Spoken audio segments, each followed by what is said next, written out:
like what's 69?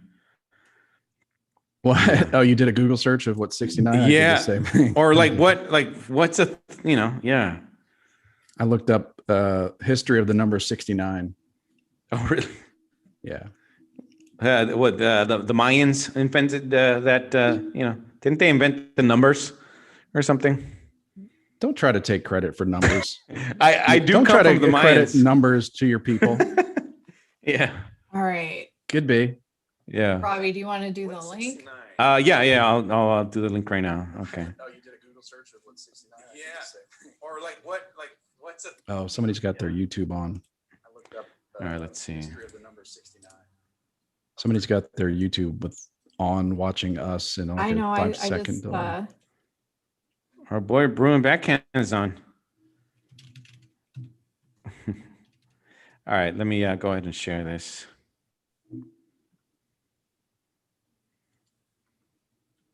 I'm watching the Summer 69 live at Wembley 96, baby. But I don't want to share it because I don't want our video to get like automatically taken down. But it's rocking.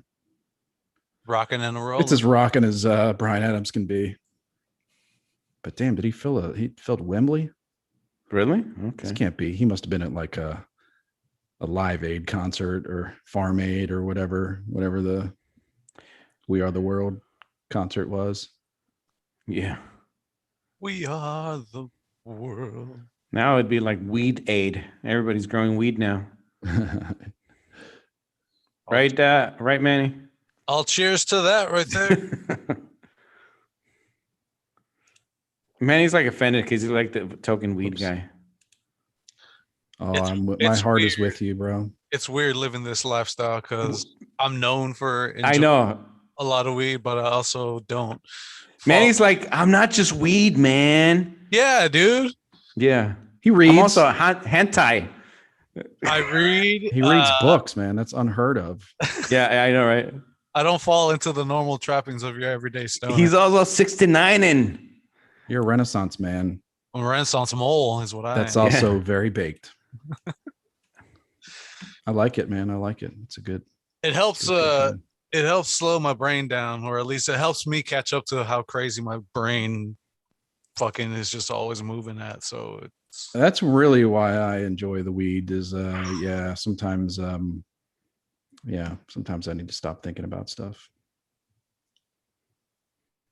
Don't people get high and start pondering even more?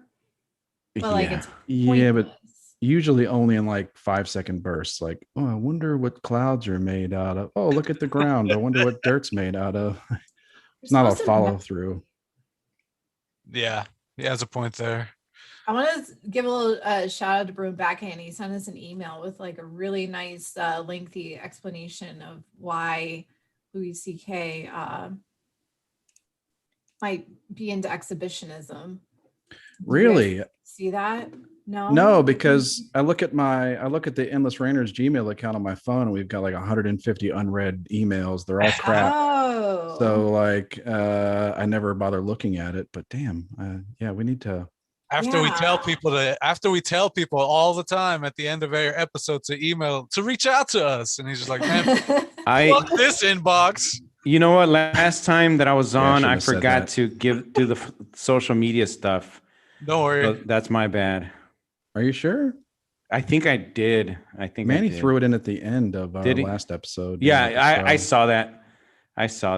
See how I'm a supportive guy. I watch you guys even if I'm not on. I appreciate that. Hero. So Bruin Brackham likes to beat off in front of people. It's fucked up. Are you looking at it? Well, just Bruin Backhand seems to know a lot about this topic. So yeah. I could either attribute it to his or her education or just insult them.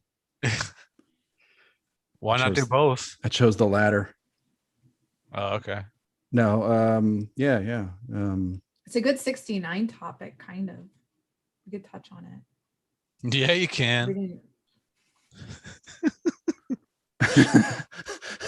My job tonight is going to be to keep this tasteful. We can both touch on it. We're going to give you a run for your money, Jane. Oh, no.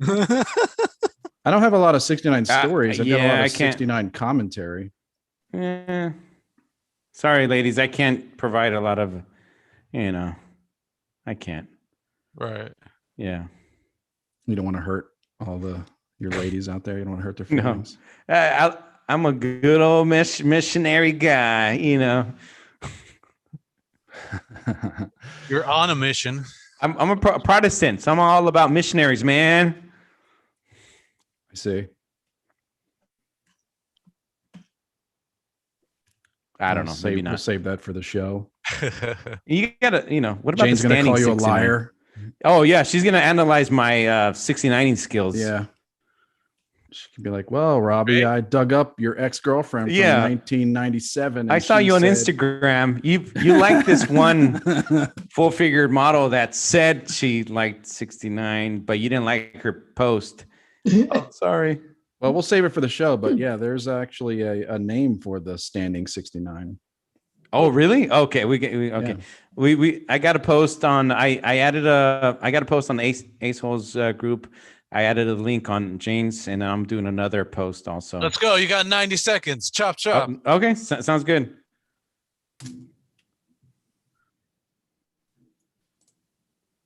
Man, you really dug deep there, Chris. What do you mean? As far as like the standing position, what the name for that one is. Well, there was like 80% of the information I have for you tonight is from one article, the first article. So Okay. yeah, I don't want to make it seem like I dug too deep, but yeah, I went to Wikipedia too, Uh-huh. and they had some interesting factoids. The best is like the literal descriptions. Uh-huh.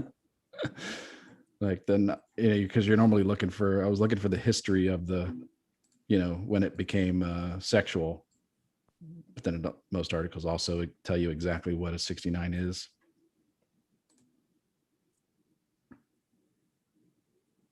One of them said genitals or ass or anus. A noose. The anus, yeah. This is my sister, my wife. She's a pain in my noose. My wife. You know what the part of Borat 2 that didn't get enough credit was when he went to text message his brother, but they were using faxes. That was brilliant. Like I wish Nice I little thought of that. touch. What's that? Nice little touch. Yeah, that was brilliant. But that should have been in the trailer. Maybe it was. I don't know. Okay, posts are both groups. Yep. Disagree, man. I feel like trailers give away way too much of the movies. These days. Dude, I've never Okay. seen it. Okay, if we want to talk about trailers, I can mention it right now. I've been to a few movies the last couple of weeks, and I've never seen the first one, but there's a movie called Escape Room based on those popular escape room places. Right. Mm. And if you see the trailer to Escape Room Part 2, bro, like you can tell who's the last surviving two people from the group because you can see. I think they say, "Oh, good, we made it." Oh, and then there's a scene where it's like, "Oh no, we're still in the Matrix" or whatever. It's like, dude, like, thanks. I literally said it out loud in the theater. I just saw the movie. I said it out loud. Thanks for letting me watch the whole damn movie. All right, Anybody like I'll turn watch it when around- it's free. Yeah, Anybody thanks, guys. turn around and be like, "Shut up, man." Throw anything at you. It's like, you shut up. I know. Yeah. All right, good. We're all Yeah. fired up. Let's use this energy and start the show, right? Yeah. Okay. All right. 3, 2, 1. Good evening, Endless Ranters. Welcome back to episode 69 of your Endless Ranters podcast. My name is Chris, and I am but one of your Endless Ranters hosts for tonight's episode. Joining me for tonight's show are the lovely and talented Jane. Hi, Jane. Hi, hello. Robbie Spotlight's in the house. What up, everybody? What up, Robbie?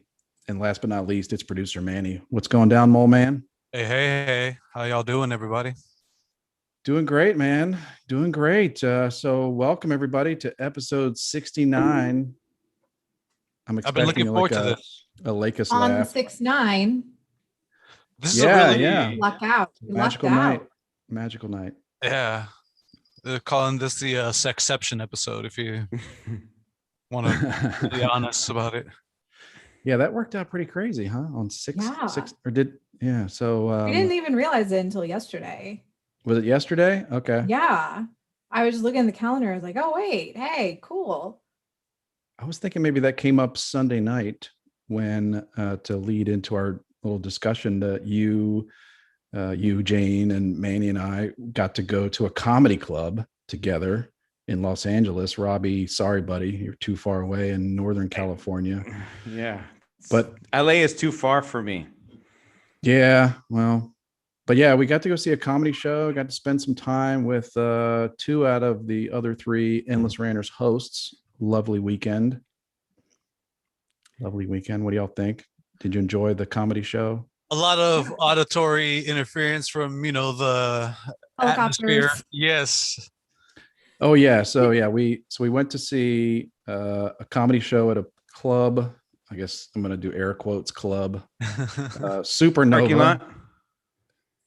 Well, no, it was more like near the parking lot. there was a space in between 2 buildings on Hollywood Boulevard that the building must have been torn down, so it was like an empty space. And they had it set up they had a round stage in the middle, and they had it set up for comedy. It was a 360 situation. Oh, what's that? It was a 360 situation, the stage. So yeah. As an audience member, I thought it was lovely. We got there, it was still daylight out for like the first 3 or 4 comics, but we had great seats right up front right up close to the stage. It was the weather was great, right? It was nice out, cool. Yeah, we got some big names too. Yeah. It was a stacked lineup, if you ask me. Yeah, hell yeah. Anthony Jeselnik, Sklar Brothers, Todd Barry. Yep, Todd Barry. Who was the final guy? Anthony Jeselnik. It was Anthony Jeselnik. Yeah, one of my favorite dark dickhead comics. He's hilarious. I wasn't super familiar with any of them, but I enjoyed it. I enjoyed watching Todd Barry, to be honest with you. I have heard a lot of his albums and just heard him do guest spots on TV shows as different little voices, characters or whatever, and just seeing him in person was really cool. As well as tiny. He was so tiny. Very small, diminutive man. Yeah. He started off kind of slow, as some of the comics did. I mean, give them credit. It was still light outside. There was like jets and helicopters flying overhead, and like ambulance sirens. Yeah, that's right. You could tell that they were not into the outdoor scene. They were like, oh my gosh, they're over it. Over this, and like they much prefer to be in a small, intimate, like closed off. I think it is better for audience energy. But I'm sure it's better than Zoom and not getting any reps in. So yeah, Pete Holmes was there, Robbie's favorite, Pete Holmes. Oh yeah.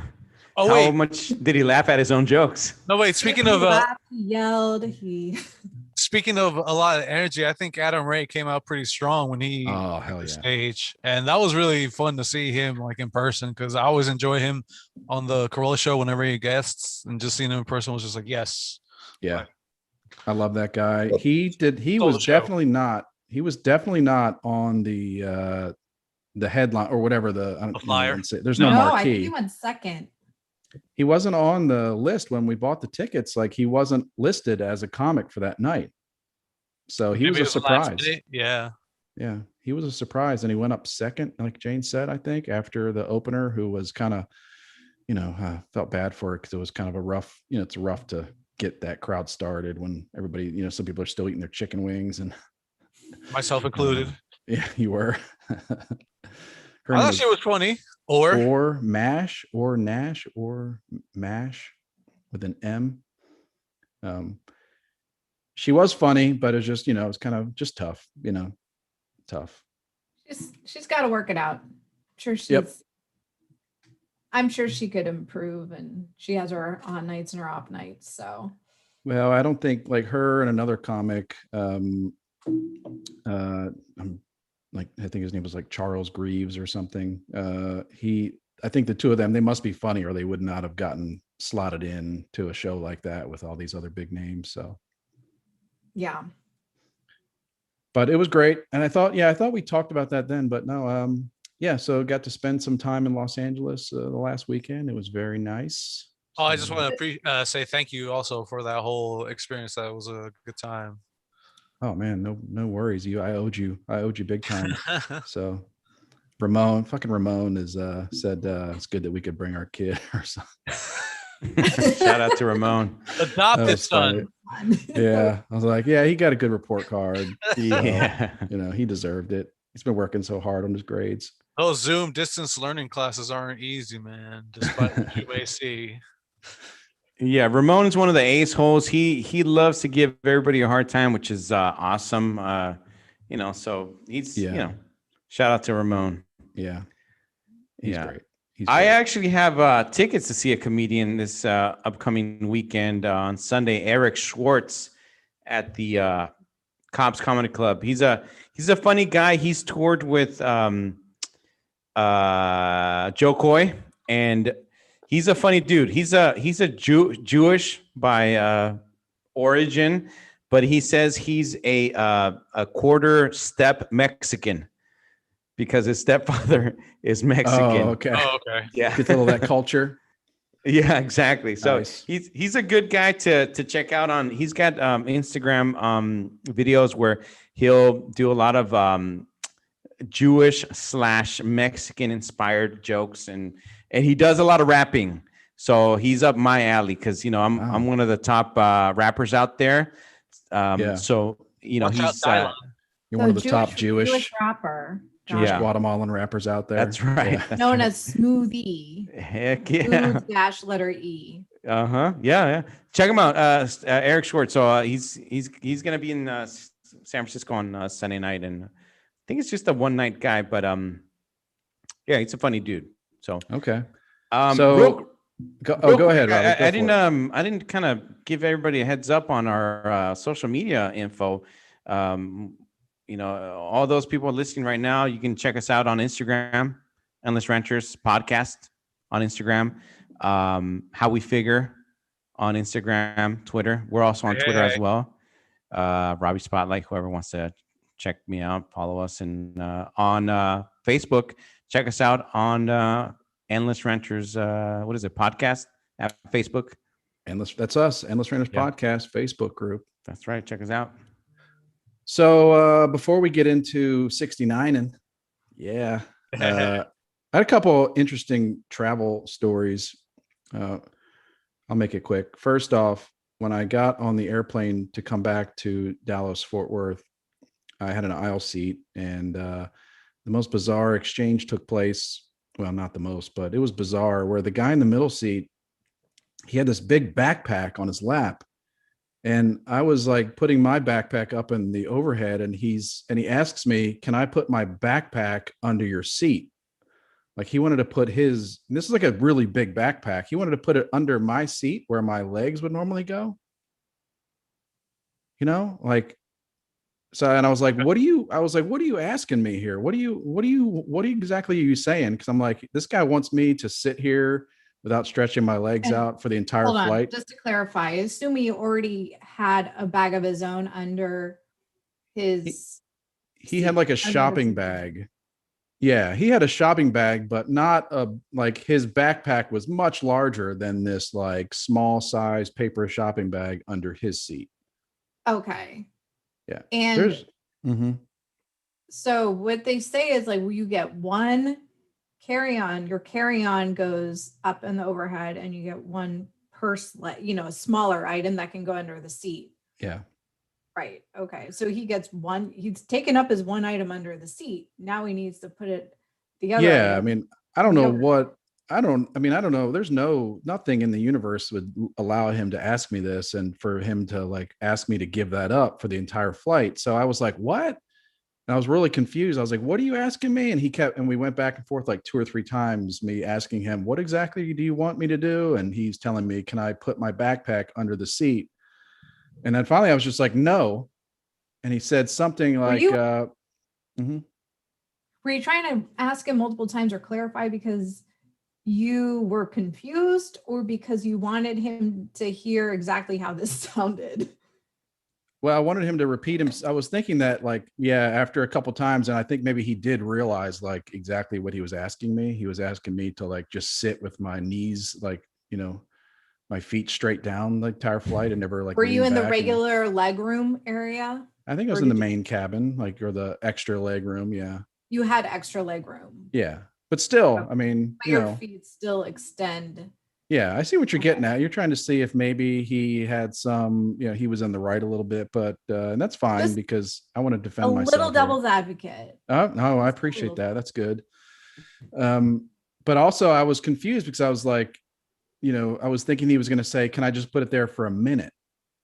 Like, can I put it there for just a minute? And, and then became clear to me that he wanted to keep his backpack in front of my feet the entire flight. So finally I was like, no. And then he said, well, we have medication in there we have to get to. And I was like, I look up and there's space in the overhead bin. So I was like, I'll put your bag up here. And when you need it, I'll get up and get it for you.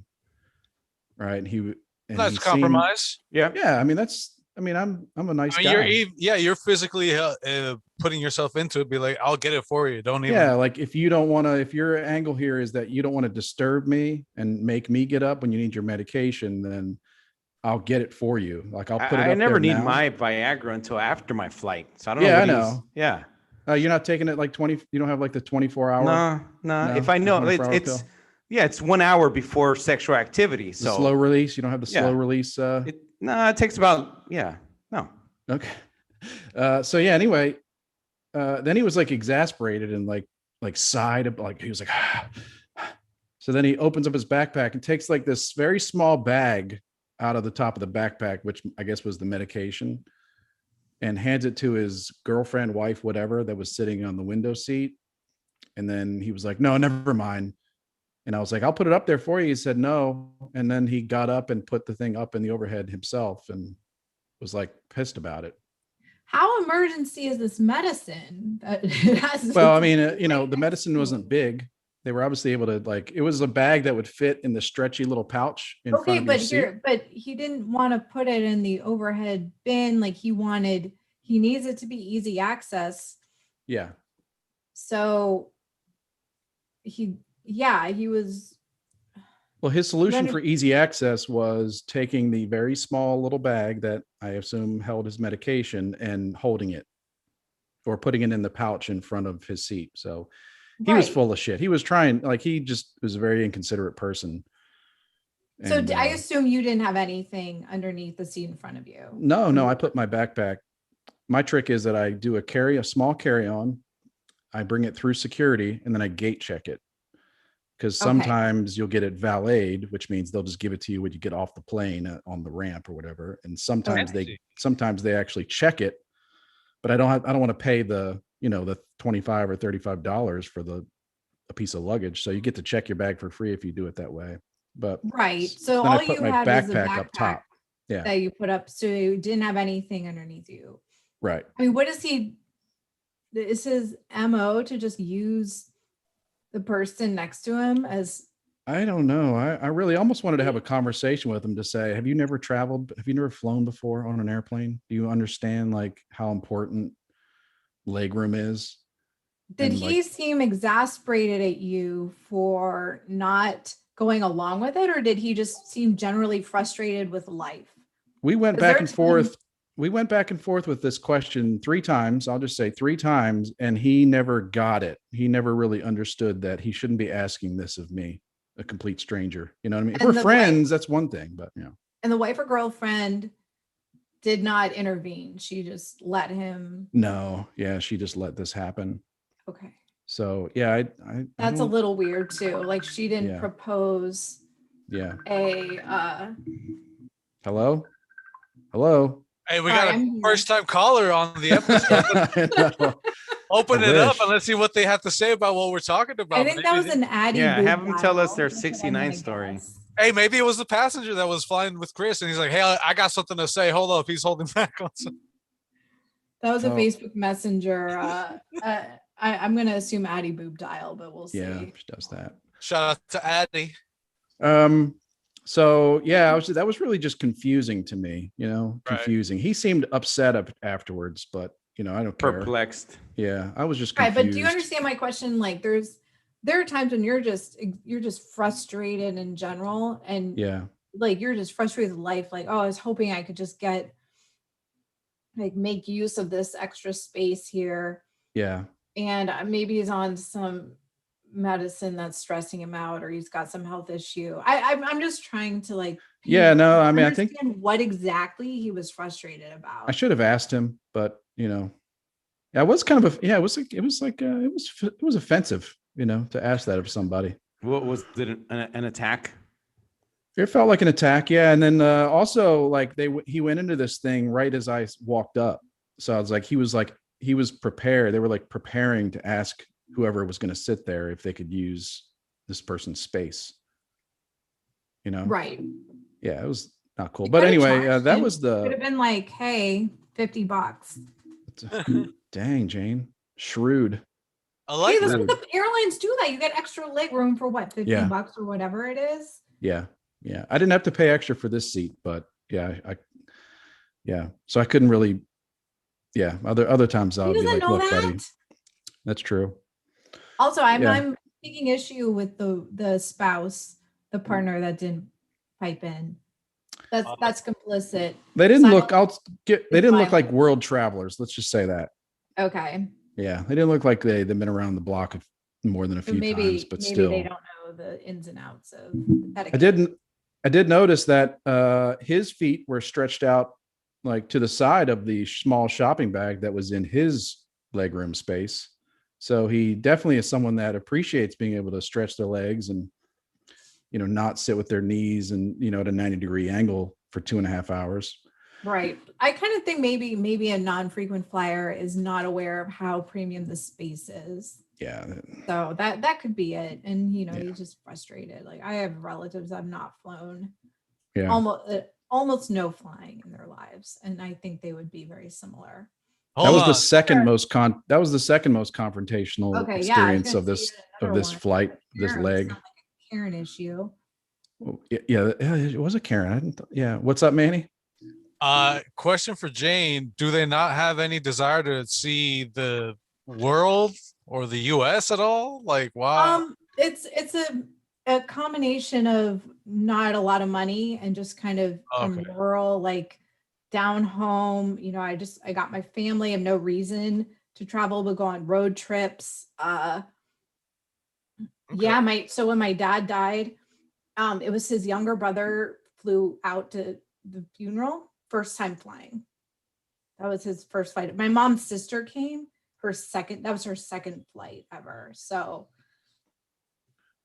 even if you're in a car, even if these hillbillies were in a car, and you're sitting in the back seat of a car and someone's like, hey, can I put my giant backpack on your fucking feet? You're like, get out of here. Yeah. Oh, yeah. Yeah. It's like, come on. Like, you never sat down before comfortably? Yeah, it was offensive. I'm getting worked up again. You are, man.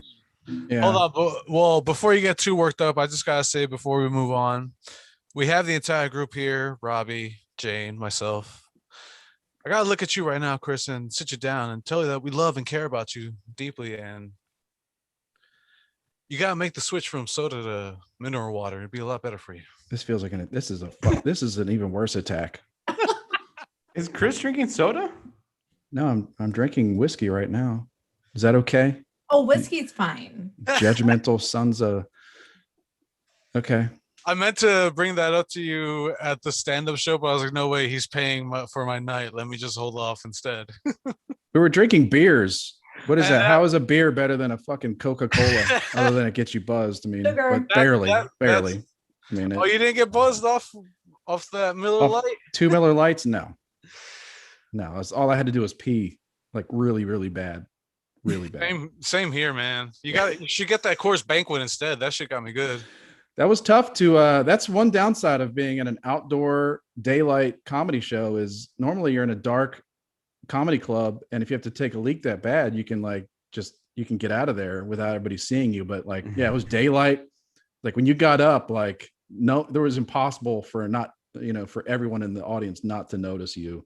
It's like, oh, I know where that guy's going. Yeah, like that dude's got to piss. It's like, oh, I've been there, buddy. Yeah.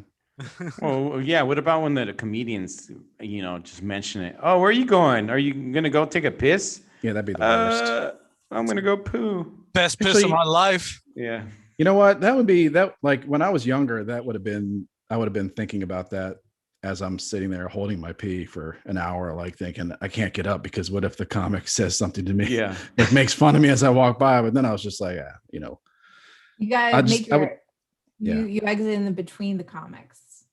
I think I Smart. did. Yeah. I left when. Oh yeah, the Sklar brothers were there. No, that was fucking what a great show. I had to pee when they took the stage because it was like I just couldn't hold it any longer. I knew there were like 2 other acts coming up after them. Yeah. So, yeah, I got verbally accosted while waiting in line for this flight by some bitch wearing a Gucci face mask. So, like, when you say Gucci face mask, don't you already know? Like, this woman's gonna be a problem. Fake? Do you know fake versus It's not Chris. knockoff? I'm not sure if that person would be any better or worse if it was fake, because if it's fake, that means that you went out of your way to get a fake Gucci face mask and you're wearing it. You fake Karen. And then if it's real, it's like, come on, like, what are you trying to prove? These are going for about $40 some. Ooh. And Jane's gonna buy one. I know, right? Like 2 for The ideas you put into 2 for 80. 2 for 80. Dolce and Gabbana is going for $90. Fuck Ooh. that. Yeah, I've never paid a penny for a mask this entire time. I'm proud of it. 3 of mine made it through the laundry yesterday without me realizing it. Now I'm like, oh, sweet. They're like way more fresh. The paper ones. Yeah, the blue the paper ones. disposable. So as I'm waiting in line for my group to be called, there's a gap, right? There's a gap. I guess this woman, I think I noticed him as I walked by. She's standing there with her mom, who's, I guess, she's elderly. This woman's like 40. Her mom's elderly. So they call the group. So like they're not moving. And there's a gap in front of them between, the people that are moving and this woman and her old lady mom. So, you gotta fill the gap. So I just stepped right by them. They were busy like talking or something, or she was looking at her phone. So then I'm standing there for a minute or two waiting in line. And then all of a sudden I hear the lady say like, what's going on here? She's like, what is this? You can't just butt in line. And she's like, now she's in front of me. I'm facing the jetway and she's in front of me. Like, we need some clarification. Did you have an assigned seat or was this like a Southwest? Okay. Yeah, I have an assigned seat. Yeah. Any follow-ups? No, nope. Okay. You're in the right. Now she's in front of me with her mask on, like berating me about cutting in line. And I was like I was listening to Adam Carolla. I was listening to a podcast and I was like looking at my phone, probably reading the news, a news article or something. And I noticed that she's talking to me and like yelling at me about this. And I'm like, my whole thing when an airport is my deal is as soon as I get in there, I start to check out, like mentally check out. Absolutely. Like that's the best way of like navigating all these retards is just kind of check out and, start to kind of become oblivious. So it took me a couple seconds to realize that she was yelling at me. And so I was like, lady, you need to learn how lines work. I was like, hold on, you were not too checked out to not cut. You were aware enough still to realize that the line was moving and they were not going.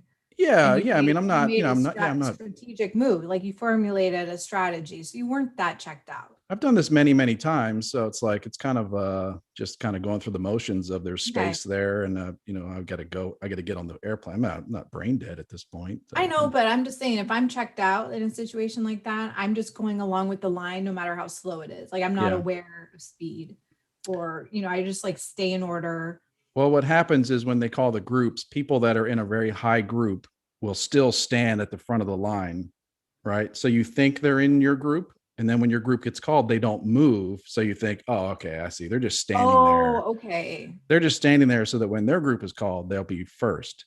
So assumed, again, this is not taking a lot of thinking because I've done this many times. And she's like yelling at me.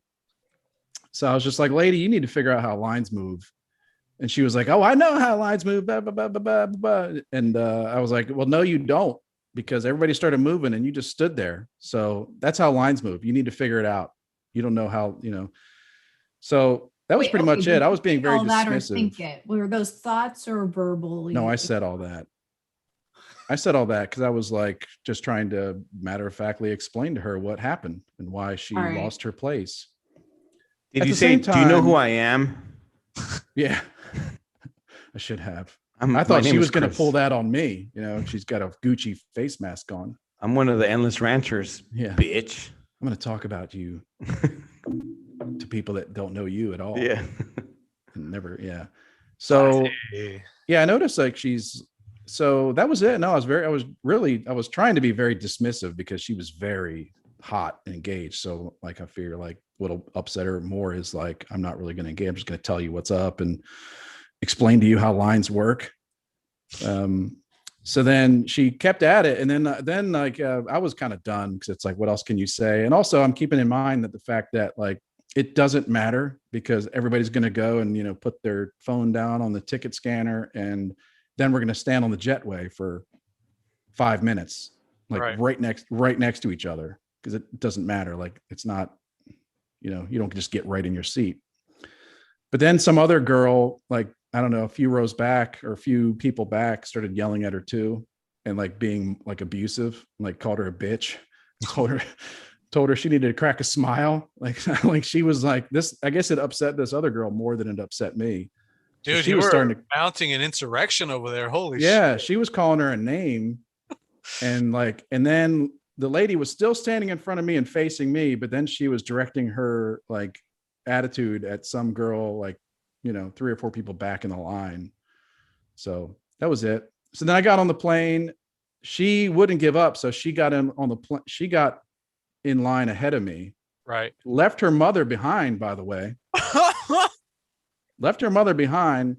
Daughter of the year right I there. heard someone tell her, you don't have to be so rude to everyone. And I think that was actually her mother. So she got in line ahead of me and I was like, okay, I'm just like going back to listening to the pod. And I don't even think I paused it, you know, and then I'm reading my phone. And then we're on the jetway and then she stops, turns around and is like looking back for her mother. And I just walk right by her. So even after all that, she got in front of me. And then when we got on there, she stopped, turned around, and I walked by her again. So she walked by her so that she could hang back with her mom. I guess so. So this whole thing, and when I saw her, I looked back and her mom was nowhere in sight. It was like 3 or 4 people as And far as I again, could see back. Assigned seats. You're not fighting for, you know, the B-50s on a Southwest flight. She was really pissed. Yeah. I was just again, so okay, just when you initially went ahead of why her, people do these things. When you were still in the terminal waiting for your group to be called, did you know when they called your group that she was in that group too also? No. Okay. No. You didn't make that assumption. You just kind of were walking up because like, oh, my group was called. Right. Because people do that. People in higher groups will stand right by the entrance where the ropes are, you know, or like the whatever you would call them, like the belts or ropes. Yeah, they hover. They're the same people that also stand up as soon as, you know, they turn up this. They land and park at the at the jetway. Oh my God! At the end of the flight, and they're just like, I gotta get off as soon as possible. Like, yeah, well, I was on a really big airplane coming into LA, and everybody hopped up.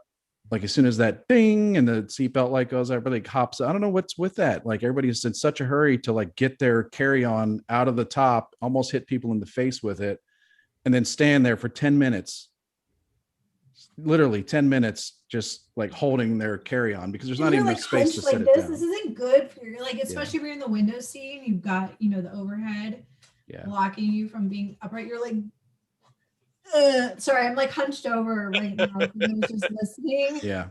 Well, if I'm in a window seat, I haven't been in a window seat for a long time, but if I am, I just stay seated. Like there's no point in getting or trying to get up until the row in front of you empties out. And then that's an appropriate time to get up, get your whatever out of the overhead bin, and then walk. Make peace that you are traveling by air and you need to just be patient. Like just Yeah. that is my philosophy when I'm flying. I achieve it just by, like I said, kind Absolutely. of checking out, 3/4 checking out. Like, Yeah. But I did notice that on the flight in that like people just jumped up. It's old people too. They're like really like they think someone's going to steal their roller bag. You know what I mean? Like even though no one can move, you know, and you're in this confined space, they feel like someone's going to steal their carry-on if they don't jump up and grab it out of the overhead and then hold it. Anyway, this is pretty. That's enough. That's pretty cathartic for you. As long as they don't clap. They didn't clap, right, when the plane landed? No, I've experienced a few clappings. when it's but that's got to be when it's a rough land, like a rough landing. Yeah, right? that's exactly. All right, Manny. It's time to Yeah. 69. We need to pivot to 69 here. And I All know right. you've got a story. Well, So- it's not. Hold on. I'm sorry. What, Should I give some 69 factoids real quick? Oh, Yeah, let's do this. Yeah. Let's prime the Okay. people. We can't get into this cold. Let's warm them up. Well, Rob said he didn't know what it was. So let me tell you, it's when the mommy and the daddy. No, I'm just kidding. So 69, so let's see. It was the first in English, or let's say European literature, first seen in a 1790 work by a French author. And the name of this book, I guess, was called The Whore's Catechisms. Which The that makes sense, whores. right? The Whore's Catechism. Okay. I want to sit in on those classes. Yeah, catechism. What is that? Is that like lessons or? Yeah, that's something? where Yeah. you dive deeper into the Catholicism lore. Nice. Yeah. I didn't look past that or what that was, but maybe it's like a prostitute, like a manual, like a product manual for prostitutes. That's why I'd like to sit in on this Training class. manual, Hey, yeah. what are they teaching these bitches? Anyway, continue. Yeah, you could volunteer, you know, like volunteer to be the subject. It's noted. It's called Congress of a Crow position in the ancient Kama Sutra. I don't know when that was, but it's ancient. Mm-hmm. And for Robbie's benefit, the standing 69 is called the Eiffel 69. Oh, okay. Eiffel. Yeah. You Named know after the famous get Eiffel that. Tower. What's that? I don't understand that. Just hold on. Let me Because it's a go- let me tower. It's just a fact giant check. Are you tower. Jane's gonna fact check me. Okay. I think just because it's upright, Yeah. so it's standing. There's not. Yeah, But you'd have to find like if there was why an do you Eiffel need- Tower with an upside down Eiffel You have to Tower next extend to your it. legs up straight and point your feet, and then the dude needs to spread his legs a little bit. So you're like the stance. Well, hold Don't up. just, like, Go 4 on. points, 'cause Come on, Jane. You do bar. You can do Go that. on. You know, don't But tell if us you if you you're come in on. a- Okay, but if Eiffel Tower, what? It's like you have 4 feet, right, for the Eiffel Right. Tower, and then it goes up to a point, and it kind of does like a convex up to a point like this, you know, like it bends in. But like you on. don't have 4 feet, you only have 2 feet on the ground for How many standing degrees 69. is And the that? pictures I'm looking at, they're like the woman who's upside down, her legs are bent, and it doesn't look like an Eiffel Tower at all. So I don't agree with this. What are you looking at? I did it standing 69 Google search. So for you needed images. to do a Google search image search of people doing a Jane. standing 69 to know. I that needed it some didn't- inspiration that the for- Get Eiffel off si- Google, go to Pornhub, and go to the search bar, and do standing Eiffel Tower. What is it called? And then it'll show you how it is. I'm gonna add Yeah. Eiffel Tower to my search. Yeah. You know, which ace hole I'm sure does all that Kama Sutra stuff. Is Kwana in the chat room right now? No, She's she not said she watching couldn't today. join tonight. Yeah. Okay. Never mind. Shout out to Kwana. Love you, Yeah, girl. shout out. What do you mean? Never mind. So you're not gonna. Juana does not send pictures. She does not DM pictures of herself to No. Okay. other men Oh, either. okay. Just She she wants keeps me to it- make that announcement. She All keeps right. it classy. Yeah. Anyway, Uh, continue. Yeah, the Eiffel 69. I didn't make that up. I mean, I think it just has to do with the Eiffel Tower's upright. Okay, but every building is upright. Yes, it could have been the but the Eiffel World Tower is the Trade- most- Oh no, not There's that. nothing about the whole, like the way that it goes up, like, with the slanting in, the way it's Right, slanted right. up to the point. has no relation to how standing 69 would be visual to the visual of that. Are you sure? I'm just kidding. Of course it doesn't. It doesn't have feet on the top.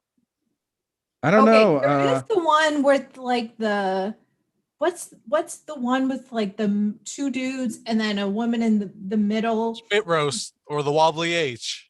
Yes. Oh, Okay. what's that? Wobbly H. So there's like two dudes facing Yes. each other. Yeah. You got the woman going on her between you two. behind area. Ass, yeah. The oral and then oral on the other one. Right. And it Okay. looks like a wobbly. Okay, that I can get behind. Yeah, you can. Yeah, you can. Yeah. Or no, Actually, someone. wobbly H is well, a you wouldn't know. perfect description of it. Okay, sure. Yeah. Well, how come you didn't have this kind of all these questions for why the Kama Sutra call it Congress of a Crow? Like, what's going on with crows? Why, like when crows make love, is that how they do it? Are they like I don't know. 69? I'm not into politics. Come on, Chris. Can we, come on. Anyway, I mean, I feel like that needed some I don't know. Some deep diving. investigation. Yeah. It's the same way. it's just one position crow. involves different or same-sex partners going down on each other at the same. I don't know. Do they have a different meaning of Congress in Yeah, it's sort of like, there used to be a different meaning to the Constitution. It used to mean, going out for a walk or some shit. Have you ever done a Your morning- filibuster on your morning girl? dump. Man, it's like Yeah. hours. on a what on A filibuster. You know Oh, what yeah. a filibuster is? Oh, Like, dude, you get tired after like 2 hours, man. You go I all start night. reading like Dr. Seuss. My girl's like naked on the bed, and I'm like, hickory dickory dock. It was like, no, never mind. What's Oh, I thought you meant just banging for a long, long time. No, I start reading like books and all that stuff. You know how what's that doctor, that Republican doctor? I forget his name. Rand Dr. Paul. Rand Paul. Yeah, the curly haired guy. And white fro. Yeah, Yeah. The perm guy. Yeah, Congress is also like a coming together, right? I think. Oh, it is coming together for sure. Yeah. Yeah, it is. Yeah. Oh, Yeah. Lord. What All you right. come together. Also, Oh yeah, just a quick few more factoids. So innocent one, the USS Dwight D. Eisenhower was named the CVN 69. Okay. Nuclear powered aircraft that defends this great country still today, currently in service. I thought a funny matter of fact definition from Wikipedia was it said there's a sentence somewhere where it says 69 has become an internet meme where users will respond to any occurrence of the number with the word nice Yep. and draw specific attention. Nice. Yeah. Well, yeah, it ties it back to South Park, Jane. I don't know if you remember that episode where one of the characters goes to the police station and he's just like, hey, something happened to me where it was beneficial to the male character, and all the police officers just respond with, Oh, this was, I think, the teacher having sex, the hot female teacher having Yes. sex with yeah, the male student. Yeah. Yes. Nice. I think we just stumbled upon the episode title. Anyway, continue, Chris. Well, and then the last one was that on American television, where we used to have UHF channels, that Yeah. was the second dial that you'd click through. Mhm. 69 was the last possible channel in the American UHF band plan, Ooh. is what it's called. So, but I think it was, I saw something, I didn't dig into any deeper, that it was withdrawn from the UHF channels in 2011. So Really? there was no longer a 69. Why the There- withdrawal? I don't know. I think I started getting into it. It's very complicated when we went to digital television, like digital broadcasting, Right. because it was meant to replace some of these UHF channels or something. Oh no, and- you're right. Yeah. I do see them when I'm scrolling around sometime on the digital antenna. Yeah. Yeah. Okay. So it was complicated where they got rid of some channels or something. I don't know, but yeah, that's it. And then also the Bryan Adams song, "The Summer of That's where '69." we got our first real six string, boy. Started jamming. Yeah, I was 12 when that came out and didn't didn't know what a 69 was, so I probably just enjoyed it for the musical So talents. never listened to it that closely, but Mhm. is it reference 69 sexual position, or is it all just like the summer of? It's just the summer of 1969. I think summer 1969 because I think Okay. Are that there has any some that folklore. allude to the sexual position at all? No, Okay. No, I don't think so. it's just jackasses being jackasses and being like, "Hey, summer '69, right?" Wasn't that the thing in upstate New York? It was that Woodstock? big festival. Yes, Woodstock. That was 69. Maybe. I mean, 1969 is kind of like this folklore for that was like the height of the hippie generation, I think. So that's I think 1969, summer of 1960 or summer of 69 would be Yeah, I'm pretty can sure play that was without with no genitals involved. You know, could be a hit. So yeah. But anyway, speaking of genitals. Yeah, tying it back to ASOLs coming together and hanging out before Chris, Jade, and myself, before they treated me to a night of laughs and comedy. Prior to that, we got together in Venice, rented an Airbnb, had a great time Memorial Day weekend, lots of drinking, lots of relaxing, lots of laughs. But Jane and I were talking, and the topic of a late bloomin' came to be. Shout out to Martina. Also, I'm a late bloomer podcast. Another lovely asshole. I love Martina. Yeah, for people. Shout out. absolutely. Close to a Rob over there. We need a late bloomers club. I called Dude. Martina. Our boy Gabe stopped by about a year and a half ago, and I was like, "Hey Martina, I'm with Gabe. You busy?" She's like, "Yeah, I'm working." I was like, we went to like a speakeasy with Nice. Gabe. Anyways, yeah. So the topic came up of just me losing my virginity hella late. I was 27 when that whole thing went down, and just Jane put a pin on that. She's like, "Wait, save it for the podcast." I was like, "Okay." Oh yeah. She wants to prepare for an knew that interrogation. we knew episode 69 was coming up. So, And whether or not it would happen with this group or with the original Jaden and Chris and myself, like this was the plan. It's like, yo, I wanted to speak on this just because it, much like Ace, I also kind of live my life through the lens of pop culture. Like as I was entering high school, middle school, high school, and all that shit, one of the major things I was worried about was climbing the rope in gym class, where you'd have to go to the top and like damn near the ceiling, because I'm like terrified of heights. It's like, I don't want to do that. Never happened. Other thing was just like getting shoved into the locker. Never happened either, because I also didn't have a locker, and the few times that I did, it always got broken into. So the other thing that also happened was just me constantly getting overlooked by the opposite sex until about mid to late 20s. I dated this girl that I met and started to get to know in high school. We started dating seriously in our later 20s. We hooked up. I was just like, yo, this was amazing. The relationship What was lasted. the Yelp review, man? Hold on. What you say you hooked up? That was the night where she deflowered you. Yeah, that was okay. The night where she deflowered. Okay, Manny, did Okay. you tell her this was your? She knew. Yeah, she knew. Okay. She was really nice and sweet about it, because to be honest, I'm like, I was hella nervous, terrified. So I had some performance issue. I had what I like to call stadium dick. I felt like everyone was watching. So I was like, hold up, just give me a few minutes. Were there people around? Just to be clear. No, this was way too early Okay. to my foray into Wait. before. Anyway, so I'm impatient. Did you 69 this first? Like, I want to know, like, so this first night where No. she took advantage of you, did you guys 69 that first night? Because that's no 69, no, just some okay. yeah, just some light foreplay and then get into business. Fast forward to maybe like 3.5 years later, the relationship disintegrates in a terrible way. We didn't speak for a while after the fact. In that time, I just went whoring, just because I didn't feel like, I never approached any situation like I feel like I'm owed anything, but at the same time, it was just like, yo, I'm goddamn.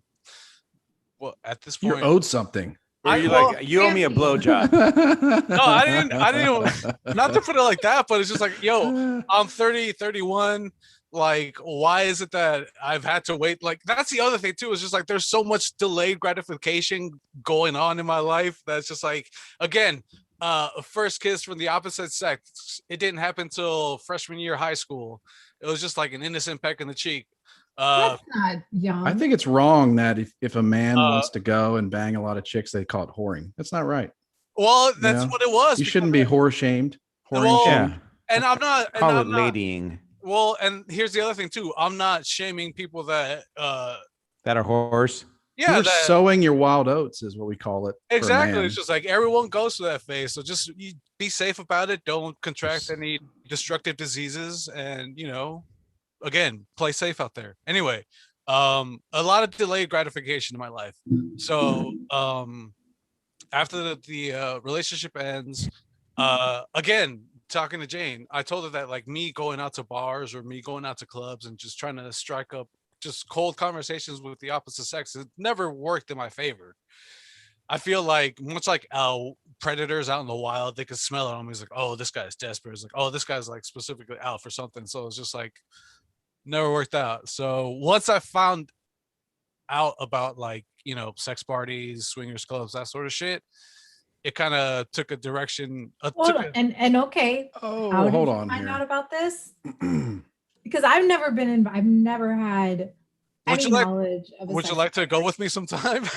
No, but I would like to learn more about how these. Well, the I mean, best way wear to a body learn. cam. Yeah, the best way to learn is by attending one of these. Anyway, Oh no, I was trying to defend your natural rights as a man right, to go out and sleep with a bunch of ladies. right. So, and I, took offense at it being called whoring, but hold on, were you actually paying? Because if you were paying or like to entry, like, that's a little bit of whoring. Okay, so before I made it, before I put a bunch of effort into deep dives into the internet to find out where I could find these events or just social gatherings of like-minded individuals that could grant me access to these events, I did take the prostitution route. And Okay, that's whoring with a capital W, bro. yeah, and that also it's fine. and that also ties into just me not being able to just go out to a club or to a bar and just Okay. yeah. So I did that for a bit, and then after finding this out, I was just like, I said bye to that because it was You're again, like, oh, there's like damaged girls that are willing to do this for free. No, I think the way those Yeah. clubs work is like the damaged girls get in free, but the dudes have to pay an entry fee. there is a cover charge at some of them, and some places they don't even let single people in. It's just like couple Market people. forces. cheaper These are than a market forces one-on-one. at work here. There are, yeah. All right, so hold on, let's back up. I want details. Sure, go for it. Okay, so you break up with your first time girl. Well, I didn't. I was dumped. Or- And then, yeah. Okay, you and the girl break up. Right. So you're like, damn it, I need to get out there. Yes. And at this point, but you're whatever, low self-esteem. You can't just go talk to Absolutely. girls at Yeah. bars, and you're more of a weed guy than a drinking guy. So Absolutely. That's so another thing. yeah.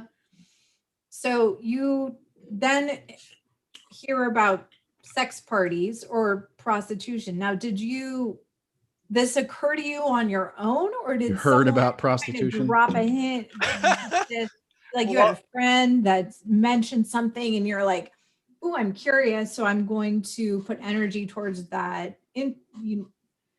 That nugget of knowledge. Okay.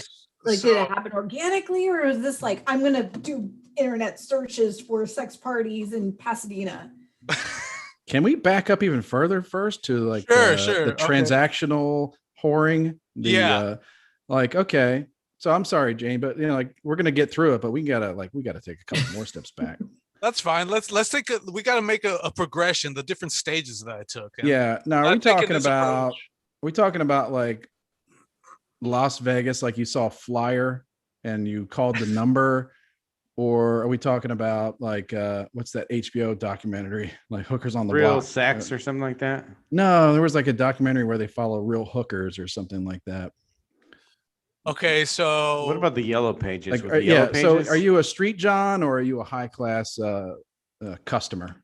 or or something in between. It's fine. No Street John, just because I didn't want to be caught out there just soliciting random chicks. That's as awful as it sounds, that's the beauty of the internet. It's just you can find Okay. whatever you're looking for. Just search out whatever, and then it'll bring up listings. There's all sorts of fly under the radar websites that'll put you in contact with whatever you're looking for. Okay, so it's more like a Craigslist of And that was the go-to Yeah. for a while before there was this thing called the FOSTA Act or something like that, where it's just like they got rid of all that. They got rid of like the weird personal ads where I struck out a few times, luckily on there too. And so, yeah, I just would search out random clandestine, for lack of a better word, clandestine websites online. And Blame Trump for that, by the way. yeah, thanks, Trump. son of a bitch. Yeah, For, right. for Robbie's, just for Robbie's edification, how much? Like how much? Yes, I want to know. I want to know. Yeah. Uh, How much? Do Never. they accept credit card? No. Debit. EBT. What about EBT? All I right, want fine. an itemized receipt here. Fine. For those of you that do still, if you do need pointers, never pay with a card or never pay over with a gift card or over. Don't do like That Jerry seems- Springer. Don't be Jerry Yeah, Springer. Really. Anyway, a That lot seems of obvious, but that's good warning for Yeah, the it was fellows Thank out you. there. Yep. it was always cash on delivery, COD. And I CD's never nuts, right? I think it was COD. more in CIA, cash in advance. I'm Well, saying. yeah, there you go, CIA. CDN. CD's nuts, I've seen man. it's HBO's Hookers at the Point was HBO's documentary that was like really famous in maybe the 80s or something. Yeah. Well, it's funny Yeah. because Pasadena, Pay like, first.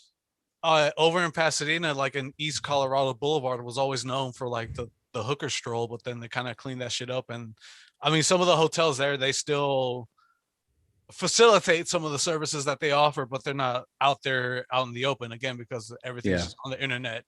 Yeah. So never more than 200, and that always accounted for an hour's worth of activity.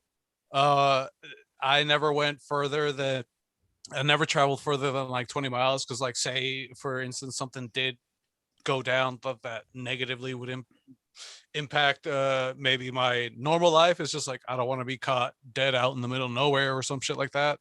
But you didn't want to do it within a mile either. You wanted to be like in a no one's never going to more- notice my face around here, but Never also more than if I 20. get carjacked, I will be able Never to more walk than home. 20 miles. Okay. Never more or less than 20 miles. Okay. Damn, $200? No more than 200. And this would Uh, include an hour Well, of this would interaction. This would include a massage prior to the action. Then Okay. Is this okay. a Swedish massage? to Swedish. be honest with you, like sometimes I would feel leaving hella relaxed, bro. It was a great massage. That's you know, actually really smart. It is That's a because business model. it is. This because, is what the happy ending April- massage parlors basically do. Yeah. yeah. Now, okay, are you familiar with legit massages? Like, was this a legit massage? Well, with- the instances where there was a massage involved, there were times where I feel like, okay, she's obviously just like, this is just going through the motions, and then other ones where they legitimately were just like, she knows what she's doing. And then Okay. after the fact, there was. Okay.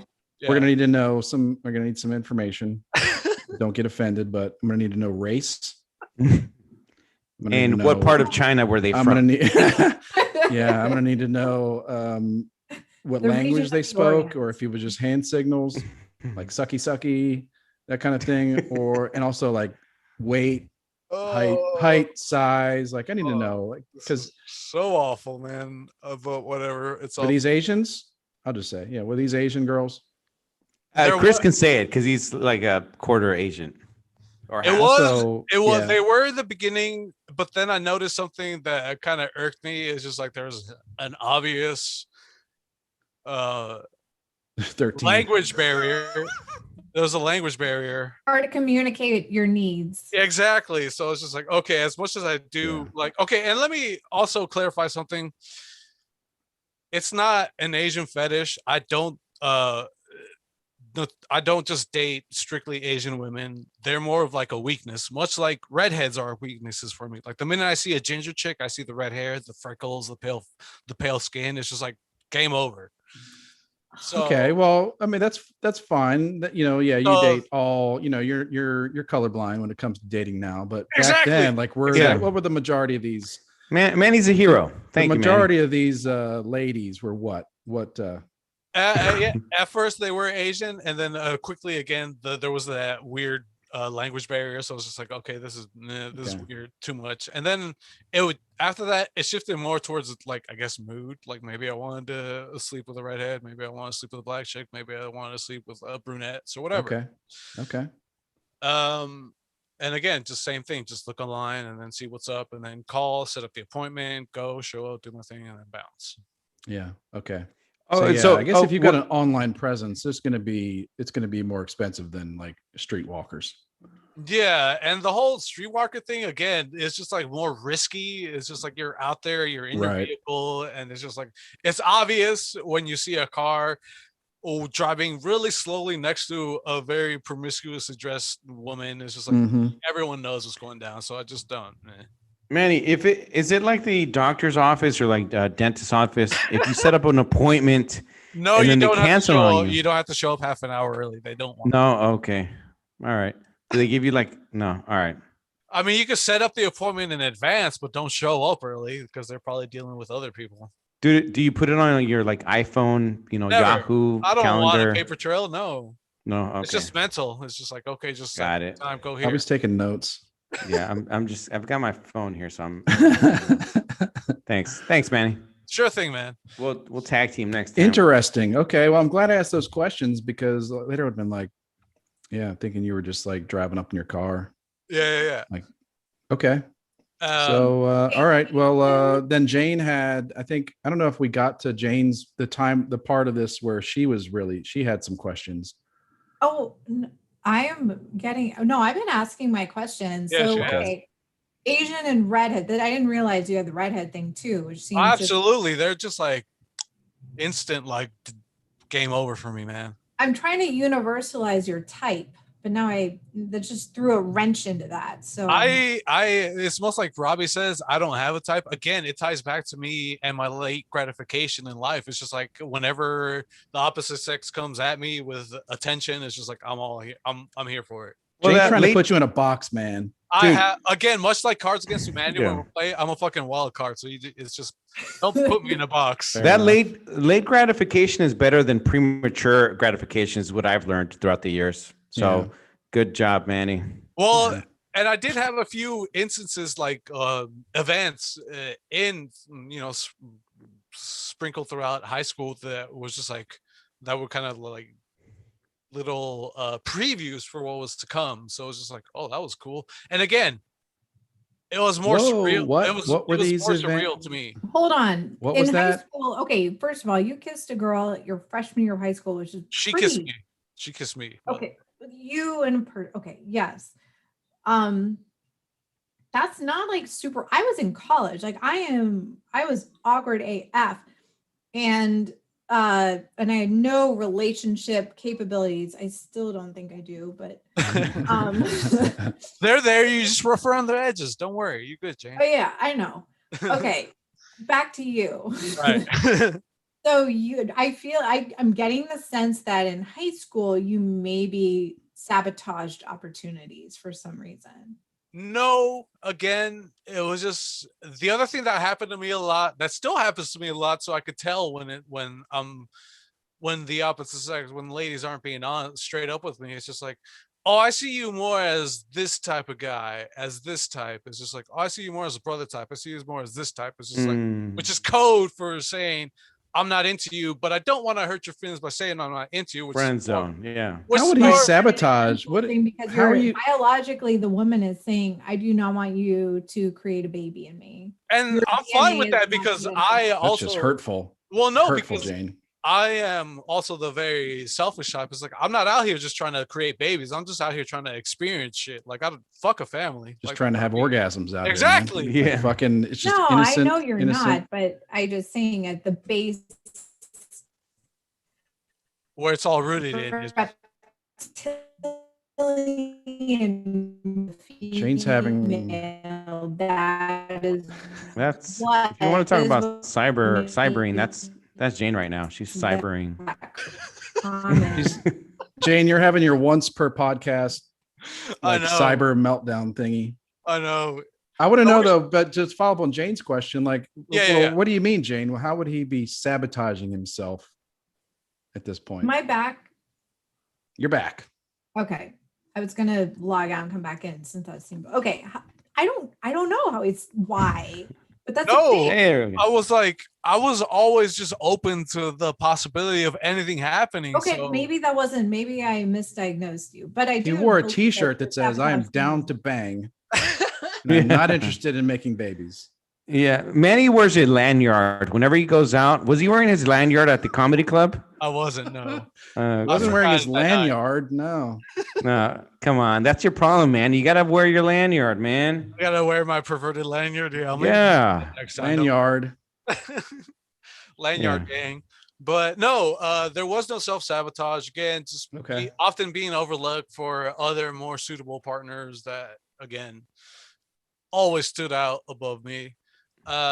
So that's why a lot of late gratification, just a lot of things just held back until way late in my 20s, 30s again. Till I found out again, when I put more effort into finding out about these parties, is when everything just kind of just like blew open. It was just like, Okay. Okay, so yeah, we we're haven't even gotten transitioning. into the Yeah. nitty gritty of what you told me about the other weekend. So right. keep going. So, We need I'm to transition from the individual hookers or ladies of the They're night. not- Hookers, yeah, strangers, hookers. I'm sorry, that's derogatory. Ladies of the and I evening. apologize for working that. girls. They like to be called working girls. Yeah, pros. we're gonna cancel Pros. you, Chris. So Okay. no, So I realize that's derogatory, but now let's move when you transition to the parties. Like you found a website where there were some parties you could go to. exactly. And there was always a different party happening a different night. Like Thursdays and Sundays were always dedicated to the boys. Tuesdays were for the big gals. Fridays and Saturdays was always a mixture. Hold on. This Yeah. is- This is- this Go, is- Jane. okay. I So know deep, we Jane, get dig to deep. this as a blank slate, so I need everything spelled out, and I think some of our listeners do too. For the boys, Thursdays and Sundays for the boys. that means that it was just like all gays. Okay, Okay. You could have got said it. gays. Yeah. So And for the big again, gals, if you bring a leg of turkey, do you get in for free? no, there was there were snacks provided, but the last thing you want to do is fuck around on a full stomach. Okay. Okay, Okay. and these clubs, this is Oh, all they did. yeah. How did you know about them? Were these Came popping up as across ads on Facebook? no. See, that's the other thing too. It's just like whenever I search out for this shit, it's just like it's always again in like some private browser mode, away, no connection to my social. Even though the only thing I do on Facebook is just shit post, I don't want any connection between my perverted life and my seemingly normal life. I found out about it through some message board. I joined the message board. There's a few message boards that I'm on, to be honest with you, that just like is nothing but just perverted shit.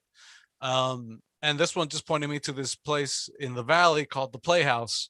And again, by day, it's just this normal business. By night, every night, there's just all Kids this- daycare by day. And by night, it's just all sorts of salacious shit goes down. Different The tarps down at night. Yeah. Manny, what did you do on the monkey swings, man? Oh, what didn't I do on these monkey swings, bro? Yeah. Holy shit. Okay. So again, there's a cover charge to this place. I don't mind because it goes towards, providing. There's always like at least in this place, there's always protection. There's always condoms, there's always lube. Again, it's just like single serving items. It's never just like random protection and random, whatever.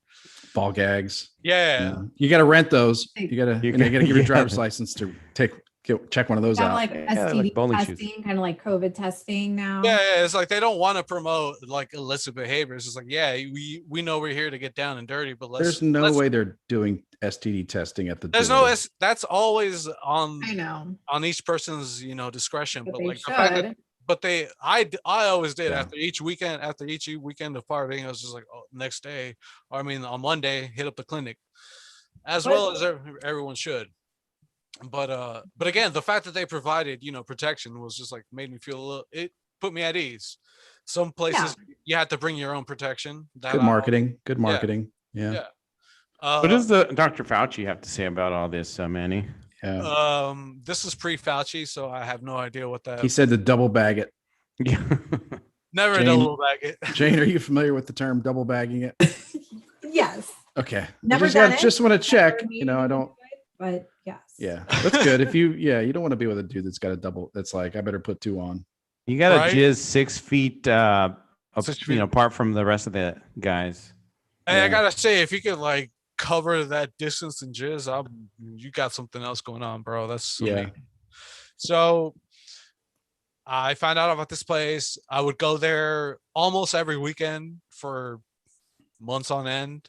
And the first night I was there, dude, it was so weird because again, it was very surreal to me. I was just like, what am I? Where am I? What am I doing? What am I experiencing? Like, I was gonna say the first night you actually went to the boys' night because they called it the boys' night. You're like, oh, I guess the boys get all the attention from the gals. Oh no. I'm not that naive, brother. It's like if you go to Disney and they don't tell you when the gay days are. You take your family to Disney. It's gonna be It's like, man, awkward this is a day. really lively crowd. I never like very colorful. So yeah, it was just first night I went there again. Like I was just walking around, taking in the scenery, getting familiarized with the environment. Random chick just comes up to me. I didn't even see her come up to me because I was just getting head on a swivel, just looking at everything. Stealthy. And I feel a woman's hand on my crotch. She just like out of nowhere, just like cups my balls, and I'm just like, wait, what the fuck's going on? And then I see her standing in front of me because she was a bit shorter than me, and I hear her audibly. She's like, So she grabs my hand, she pulls me aside, and takes me down this. There's like this dark hallway with like, I want to say with the like little mini closets where you could just take your partner and fuck around in. Mm-hmm. We did our thing, and then after that went our separate ways. So once I kind of got familiarized with how this whole setting works, it's just like, okay. And We're not 69ing yet. There's no 69s yet. No. Okay. All right. Please so continue. that was always like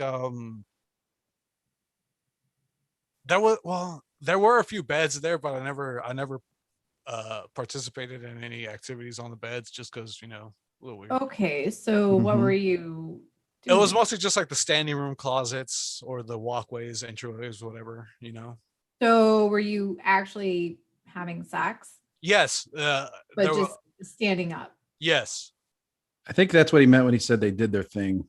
Yeah. Yeah, that's what I assumed. But when you said there wasn't a bed, I was More like, detail, Manny. My bad. So I mean, I understand you're probably wondering like, wait, you're going to this random ass club doing all sorts Is of dirty a shit. bed like a luxury in this situation?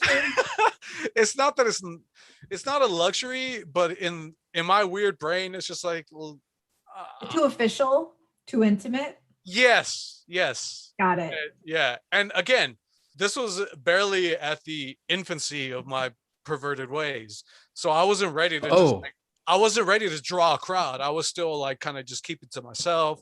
It's just like, let's just keep this on the hush hush. So, and to bring it back to Chris and the 69ing, that actually went down during the whole prostitution phase of my adventures. Oh, okay. You did experience that. Yes. Okay. Yeah, and it was interesting. Interesting means no.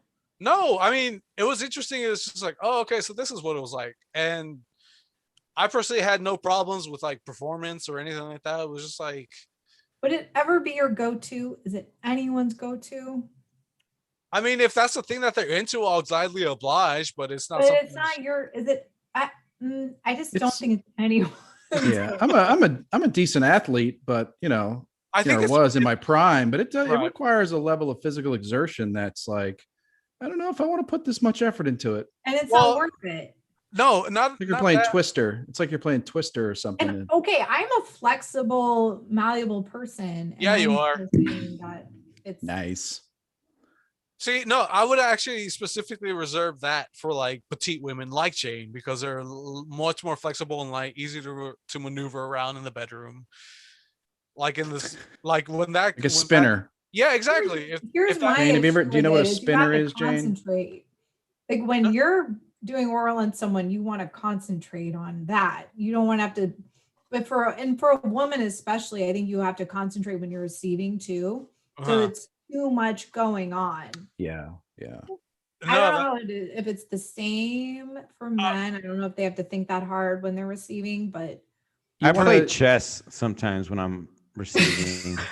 Yeah. You know, rush Robbie's making fucking memes. Yeah. You know, Like, I'm hold getting on. God. Some Robbie gonna makes keep my memes meme about quote getting up. blown while he's getting blown. super meta. No, yeah. personally speaking, just being able to play the drums and multitasking. And Do you play the drums with their head or something, Manny? What are you doing? No. Like I apply the multitasking They don't like that. to The bongos. to boning. Like it's just like I don't have a problem doing one thing with one hand, another thing with my other hand, and one thing with my face. It's just like again, multitasking just comes easy to me. So it's like it was No, never. it's also like if you enjoy playing the drums and you enjoy playing the guitar, like you would you enjoy doing them individually. That's what I mean. It's You just know, like because it would be really difficult, you know, physically to do both at the same time. And it's like, Yeah. does it increase? Does it make it any better? dexterity. like Yeah. diminishing returns. Yeah, exactly. What do you call that that move when you got the foot like that and like thumping on the drums? Four on the Oh, floor. I thought that's when you're releasing, Rob. Yeah, That's you're when like that's when you're or having an orgasm. yeah. That's just the Yeah. four on the floor, just 4 beats. On the Okay, 4 beats. Got it. Thank you. So Okay. yeah, and it was kind of just like checking off a checklist. It's just like, okay, I did that. I've been threesome adjacent. I've done Threesome adjacent. yeah. Threesome with Jason. Boys' night. Yeah. Playhouse. Five. Encino. My boy Jason.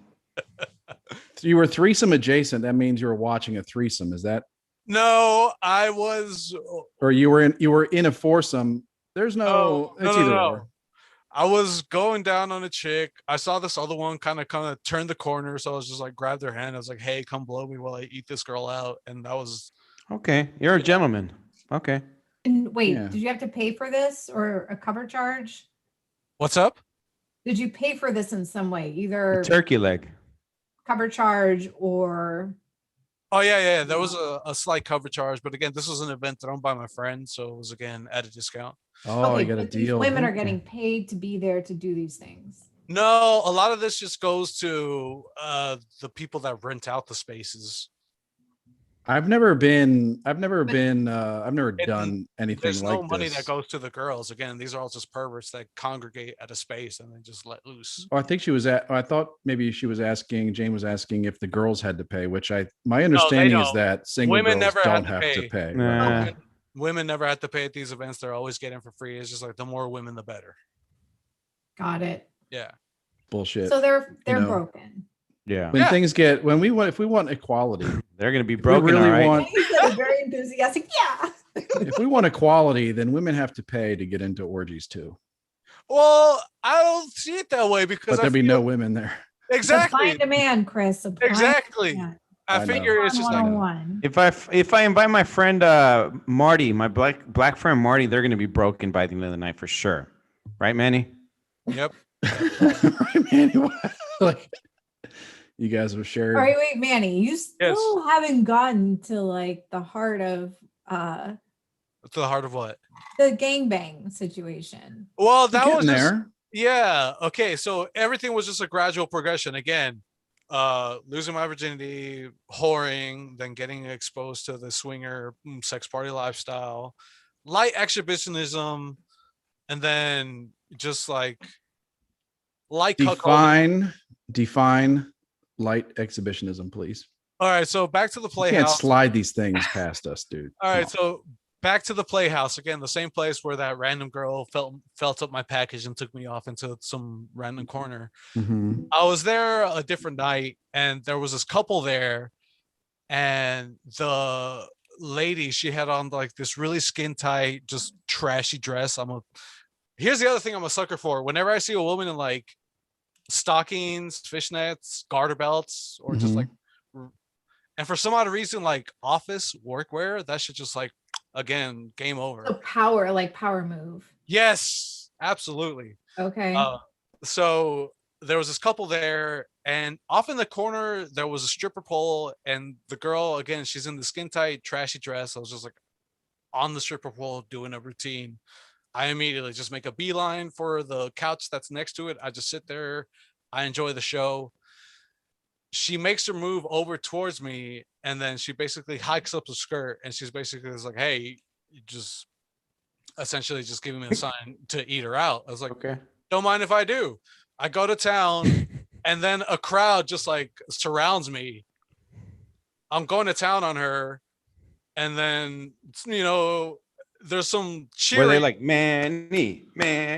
Oh no, they don't know. Nobody there aside from my a friend that I ended up running into, later down the line. Nobody there knows me, which is also why I kind of felt more comfortable cutting back and letting loose in that sense. Going to town. Yeah, exactly. So I'm going to town on her. She's thrashing, whatever, enjoying herself. I finish. She gives me a kiss on the cheek, and she's like, "Thanks." We go our separate ways. Oh, you finished, but did she? She did, yeah. And well, no, because I was the one providing the pleasure. Like she wasn't pleasuring me. I was just strictly eating. Right. Yeah, I know. But she didn't. She didn't return the favor, and I was fine with that because, again, at this point, I had never done that. Specifically, I had never really. You had never eaten someone out before that? No. So your first time was in front of. It's called cunnilingus. Yes, and again, never to that extent. Never to that extent. It was just like a good 20, 25-minute session of just like munching on box. And so, yeah, dude. After I was finished, thank me. Blown. Yeah. I need to see how many metaphors we can use for cunnilingus here, like going to town, munching on box. After that night, man, he was like, I am the clit master. Yeah. Speaking in tongues, whatever you want to call it. I've never heard that one before. I only know like 3. So you can do a purification episode after this. We will, and don't worry, we'll make it. Give you the holy we're water. Not even. I don't even feel. I feel like we're not quite at the bottom yet. No, we might need a part 2. Yeah, exactly. Again, we might not gone to the gangbangs session that came up. All right, so Manny was busy having a tuna sandwich. Yeah, I was having the tuna sandwich, enjoying that. After that, like cuckolding, I met a couple, again, older guy. He was rich, young girlfriend. She just liked the money. Did that a few times. Light cuckolding. So that's basically like pretending to cuckold, but they're. So you sleep with the girl and he watches? Yes. And it's his girl? Yes. That's just cuckolding. I don't think that's light cuckolding. Oh no, because I only did unless you were like, I'm sorry, man. Like you're apologizing the whole time. No, like so sometimes the dude will just text me, he's like, hey, my girl has been feeling sort of way, like, can you come over?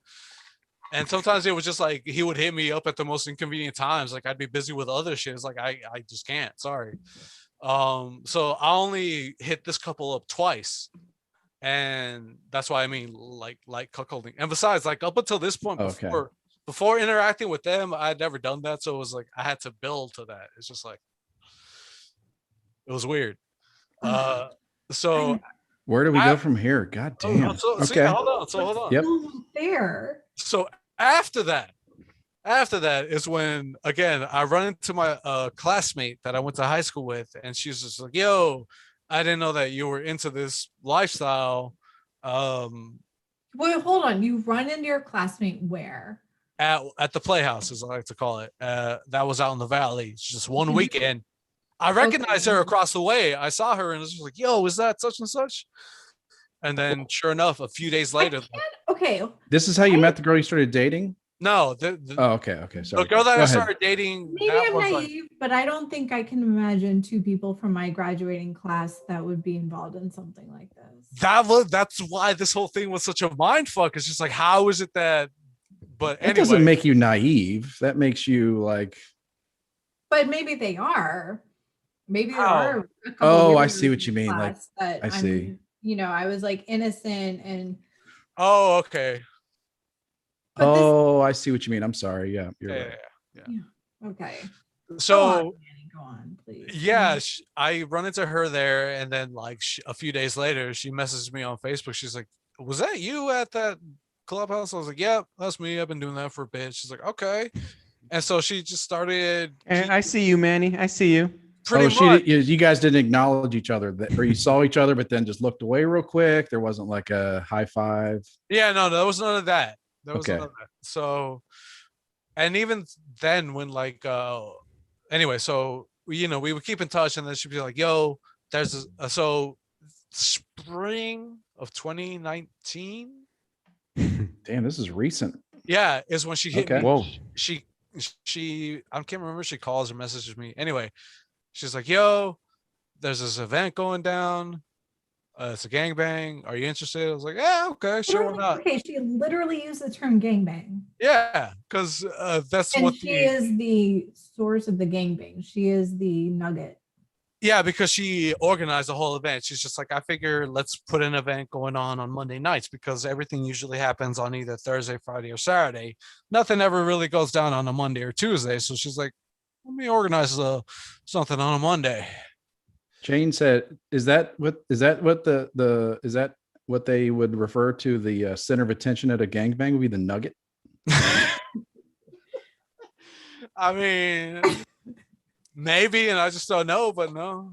So she was like, "Oh, you're into that scene," and then she just like was like, "Let me take it to another level." Yeah, because she also knew that I was a late bloomer, so she also thought it was Hold kind of on. yeah. You had sex with her before, correct? Yeah, but prior to her inviting me over, because oh yeah, that was the other thing too. Yeah, we fooled around again because she knew I was a late bloomer, so she's like, "Hey, let me." When You were a late bloomer? No. Yes, because I was a late bloomer. She was like, "I'm gonna help you out." She's like, "Charity, like I'm gonna help you grow." I don't know if it was charity, but she was just like, "Oh, that's kind of cute. Hold up, come over here for a minute." Okay. She was endeared. All right. I'm Yes. gonna ask a more. Let me ask this in a way where we actually get an answer. So, at what phase did you have sex with this classmate? Was it when you were in school? Was it during This is the way after high school. the pro phase? Well, we know it was after 27. It was But at this least is 9 years later. Pro Yeah. phase, pre swinger party phase. Where in your Okay, this is like in the midst of the swinger phase, right before the gangbang phase. and was this Thank at you. the Playhouse or was this at some other? What was the environment for this? So we initially crossed paths at the Playhouse, and this was like when I first started going there too. It's not like I was going there for an extended amount of time and then I ran into her. This is like when I first started going to the sex house. So when you hooked up with her, when you fooled around with her, I don't know what this entails, but where was this? Sometimes it'd be in So it was more than this was a regular thing. yeah, because sometimes she'd hit me up late at night and be like, "Hey, I'm feeling some sort of way. Come through." I was like, "Okay." And you connected with her through, you initially connected with her after high school. How? Just running into her at that function. Yeah, I think I got this. So you guys saw each other at the Playhouse. You didn't Right. high five at that point, but then No. she messaged you soon after saying, "Hey, was that you?" And you're like, Yes. "Yeah, that was me." Yes. Okay. You so guys went kind of back started in like a time. side thing, like you Yes. started hooking up like one-on-one at her Yes. place, your place, whatever. And then she okay, and then now we're approaching the gangbang phase. Right. All right, go on, please. So This is incredible. yeah, she calls me up a few days in advance. She's like, "Hey, Monday night, we got this gangbang going on. We got a few girls lined up. You interested?" Yep, I A am. few nuggets, Wait. as Jane would say. There's multiple girls. There So were you're- well, there were two girls, but by the end of the night, there were 4 chicks and a trans woman. Okay. Yeah. Usually it just starts off with like there might be this amount of people, and then by the end of the night there it might be like just a crazy full house. You never know. You honestly never know. And a tranny. Yeah. Yeah. And a tranny, yeah. You never know. Exactly. Jane sounds so exasperated. I've been I know. sipping on my vodka and LaCroix, and I'm just a little like, How big was her unit? What? By unit, I mean clitoris. Oh, you're talking about the trans chick. I don't know. I didn't fool around with her. Oh, okay. Oh, yeah. Okay. Never mind. All right. I'm glad we fast forwarded to that Thank you. question and answer. Mhm. Okay. So, all right. yeah. So she invited you to a, Yeah, the gangbang. Again, that was a very surreal moment because again, I'd never been in a group setting like that. So I was just kind of I hung back. yeah. I hung were back. you? I hung back for the first round. I just kind of voyeured. I sat back and I just watched everybody just go to town on this one chick. Okay, he hung back. And then God. there was a break. There was a breather, let everyone just kind of go Intermission, gang Yeah. Intermission. Yeah, you don't want to just like rail these girls nonstop. They gotta No, they got to give the. Of course coochie not. break. No, that's exactly. to be inappropriate. Exactly. And so so there was that. The second Round. The second round is where I took Yeah. more of a involved approach. I felt more comfortable. I was just like, all right, cool. Did my thing. Again, threesome adjacent. It happened to be one of the girls' birthdays that night. So that's lovely. yeah, right. I was chatting I her know. up. I was chatting her up prior to. So after we were done chatting, she's like, "Hey, you want to go over there?" I was like, "Sure," and then went over to some corner in the room, did our thing. Saw the other girl coming around, so she's like, grabbed her hands, like, "Here, come blow me." We did our thing, and then, just more perversion happened that night. I really thought that literally all gangbangs, were filmed for pornography, for the sale of pornography. So this was just a voluntary, private, non-filmed gangbang. Okay. Yeah. Wow. And Learn this wasn't something every day. this wasn't the first swinger event either I attended. Prior to like a lot of this, like in between the breakup and me finding out about the swinger lifestyle, I was doing some show of hands. Who here has watched Half Baked? Oh, that's a great movie. I've watched that No. several times. Okay, so in the movie, there's a line where Dave Chappelle tells his other cohorts, "Now listen, we're not drug dealers, we're fundraisers." When they're trying to raise money for their friend that's incarcerated for accidentally killing a horse that belonged to the NYPD. During the year of 2014, I myself did some like fundraising, and one of my customers, she calls me, she's like, "Hey, I need some flour, come through this spot." And it's over in Calabasas, and it happened to be one of these parties. Prior to this, I'd never been to anything like this, so I was just like, "Here's your flour, give me a tour of what the fuck I am experiencing right now."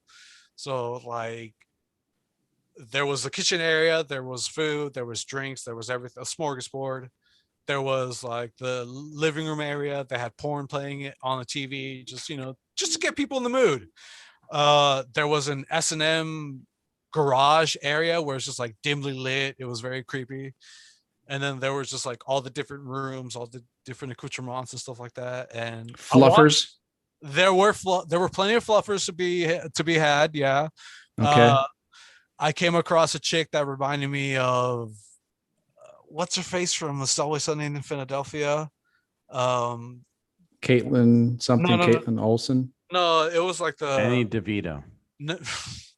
The female version of Danny DeVito came out in a robe, tits out. She's just like, "Hey, darling, how you doing? My name is such and such." I was like, "Oh, hey, oh man, pleasure to meet you. I'm just here providing some services for my friend."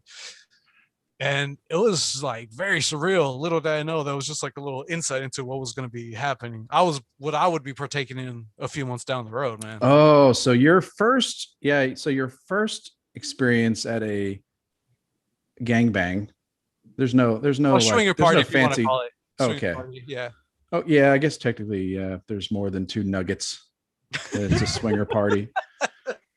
So your first foray into that experience was not really as a participant. No. You were surprised because you were there doing some fundraising. Yeah, I was just supplying party favors. Okay. Yeah. Gotcha. Okay. Man. Annie, I think you need to find God. Well, see, here's the other thing too. I mean, I was raised in a hardcore Catholic household, so I mean, the fact that I find God on your own terms. It's their fault. And I mean, to sort of an extent, I have, so I'm at peace with who I am and what I've done, and it's been a interesting learning experience to say. As you should be. Yeah. As you should be. I don't know that anybody grows old and like finds that kind of life fulfilling, but you know, you experience you're gonna be things on your and deathbed being like, damn, I wish I'd gone to more games. or am I wrong, Manny? You're like, I want to retire doing this shit. Okay, so here's the thing. There is to not to get too like, you know, sappy and gross, but there is a woman that holds dominion over my heart and my feelings, but because of COVID. because of because of the decisions I made in my life, I feel like I'll never be able to get a chance to fulfill my dream, and that I see. So it's just like or else you would have had to hide all those experiences, or well, no, I wouldn't have had to hide all those experiences. I still would have lived them out just to get them out of my system, just because I know that I have rascally tendencies, and I'd rather just like get all that shit out of my system. But at the same time, if I did meet a chick that had their own rascally tendencies that wouldn't mind indulging me, that's a different story. But monogamous. Yeah, exactly. Okay, so yeah, so I feel like we've been back and forth in the timeline. So the woman who deflowered you, yes, all this started after her. Correct. Just because okay.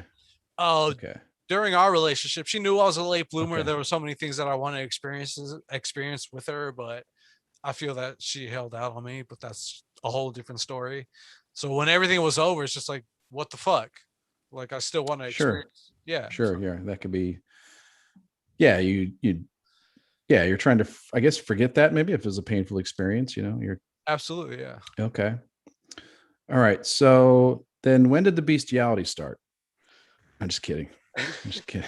Believe it or not, I do have my limits. It's a total joke because it's, you're ramping the shit up, bro. I know. But, you know, so we gotta kill time. I felt like I needed to deliver for our audience watching at home. You did. Yeah. Killed plenty of time. You did.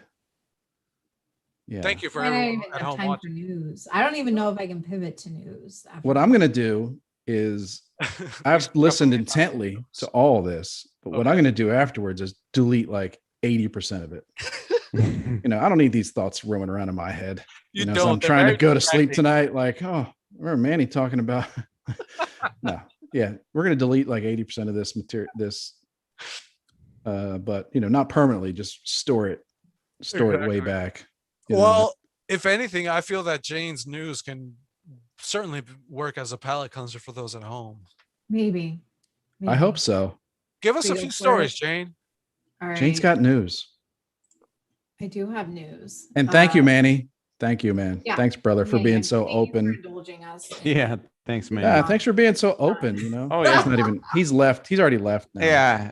Manny has left the room. He's back on those message boards. So, in a story about maybe this is some super swimmers here. So a South African woman has reportedly given birth to 10 babies. That is decuplets, setting a new world record for the most surviving babies in a single birth. Now, I think this just happened a couple of days ago. So it's still in a wait and see situation.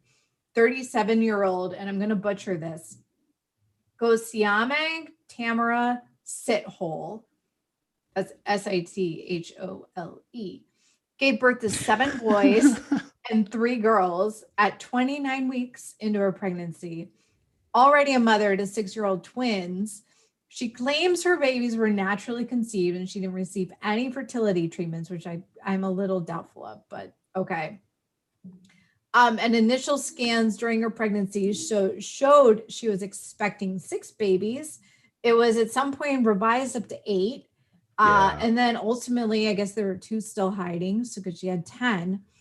A family member who was not identified said she had 5 from natural birth and 5 cesarean, which I don't know. I'm not an expert, but that seems a little weird. I would think that you'd be like rushed into that cesarean room right away. Okay. Babies, but who knows? Maybe I got questions. Fast. I got questions. I have questions too. So I don't have a lot of answers, but this is where is this lady from? Where is this happening? South Africa. Okay, sorry, I missed that part. South Africa, Mexico. Okay, so all right. And she is. I've got pictures of her pregnant. Actually, let me. Well, yeah. So ultrasound can only be so good, right? Like if you're the inventor of ultrasound machine and you're like, my machine picked up 8, but there were 10. Like, no one has a problem with the quality of your product, right? No, like it can only be so good. Number of babies that it's yeah. Here, I'm gonna share my screen so you can get like a full The woman is impressive, but the man is really impressive because that's are some. Oh my goodness! God. Whoa, yeah. Dude. I would have been. Yeah, there's 10. Shit. There's 10 in there. So for those who are listening, she's basically looks like she has one of those big ball chairs. Like if you knew one of those balls that you would sit on. Oh yeah. That's not how big it looks yeah. like it is that's under this. It's exactly that size. It's exactly the size of the ball chair that you'd sit on. And she's not a particularly large. She doesn't look like she'd be particularly heavy if she weren't this pregnant. She must have strong legs. Well, she said she was getting like leg pains and she had to start taking time off from work 2 months into her pregnancy, which is like before you tell anyone. So I should hope so. Yeah. So the father is apparently currently unemployed, it said, and she's calling on her the public to like help her with her now 12 Shocking. kids. And she's overjoyed. Like, who the fuck is overjoyed by this? First of all, no stockbroker or hedge fund manager that's rolling in dough has dectuplets, whatever. It's got to happen to an unemployed guy. Yeah. Well, okay. I don't. Also, the fertility treatments, which she claimed she didn't do, but maybe how do you afford that if your husband's not working? Well, it's South Africa. They could sell. I mean, they could sell fertility treatments on the shelf at a convenience store. There, it's kind of like how you can buy. So when you do, Jane's so shocked by the whole story. Yeah, Jane's cybering out again. What were you? Can you repeat that, Jane?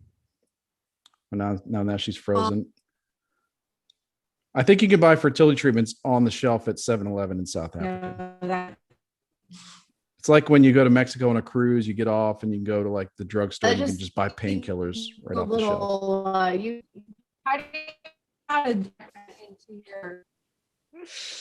We got to get a GoFundMe for Jane's internet, man. Well, we'll get a GoFundMe for Jane's internet and a GoFundMe for this lady. She's got like 10 kids. I think they both equally need a GoFundMe. Well, then I think they also said she had 6-year-old twins. I wonder. So other question would be, are they from the same man? So this dude shot doubles and then he shot, double fives. Like he shot 10 after that, or if it's 2 different baby daddies. Why so many kids? Did they have like a near-death experience and they just feel like they need to embrace life, or I don't know. I think the twins. Oh, so they had. You're saying that if it was the same guy, like they were a couple, like after you have twins, why don't you stop? Sure. I mean, people have more than 2 kids. Like that's, I know, but twins is enough. 2 kids is enough. You got 1 boy, 1 girl, or 1 of each. It's in the Bible, Manny. We're to populate the earth. Yeah. You hear that, Rob? Hey guys. Right. Hey, the Bible does command us. We were kind of listing our follow-up questions. Is the twins, Is that the same baby daddy? Don't know. Okay. It just says she gave birth to twins before. Okay. So, well, let's just assume it's the same daddy. So Yeah. he shot doubles once, and then after that, he did tens. He rolled. Exactly. Not only did she have 10 eggs sitting there, also this is like a backup in her fallopian tubes, like what a kid is on a slide and just like stops at the bottom, and the rest of the kids just like back up Oh behind him and, yeah, like that's spill true. How out many eggs do in 1 women? month. Like how many? Like do you really live? Wait, hold up. You're the woman of the group. I Tell don't us. know. Yeah. I can't see what the hell's going on in there. Like, from what I understand, you don't release 10 eggs a month. You release 1 egg a month, and you cross your fingers if you're trying to get pregnant. Okay. She's got more once- like fallopian water park tubes. You know those tubes you slide down. Slides. It's literally what it It's sounds like. getting when it's stuck, and then suddenly one of them pushes all 10 out, and then in 1 Sounds month messy. you've got 10 eggs there. Is that what she means by I didn't have fertility treatments? Maybe. Well, Oh. so yeah, so men have, I don't know, normal men have like a few 100,000 sperms. I have like billions that come out. But so then women have You should they see my usually do 1 sock egg. drawer, Is that man. true? Because like so then when a woman has twins, she's put out 2 eggs, or do women Well, it do depends. multiple If they're eggs, fraternal, but they if die they're fraternal quickly? twins, then yes, there were 2 eggs. If they're identical, then there was 1 egg and 1 sperm that split them apart. And they just yeah, okay, so it's a divisive sperm that just was like made the egg split into 2. But so fraternal twins are 2 eggs. Yeah. Okay. Yeah, that's a lot of eggs. I didn't know that. That yeah, I guess or maybe I did know it, but I hadn't thought about it a lot. But yeah, so women, yeah, for her to put out 10 eggs, that's whew. Maybe I was saying I was impressed by the man, but yeah, I guess I'm getting to be impressed by both the woman and the man in this situation. Yeah, and apparently they're all survived so far. Now so Guinness World Records is investigating this, and they're confirming, the whole medical Oh yeah. thing because it's a new world record. And what's funny is that it's breaking the previous world record only set a month ago by a woman in Mali who had non-uplets, 9 babies that all survived. This could be a welfare scam. You're right. It needs to be investigated by. That's a big sacrifice for.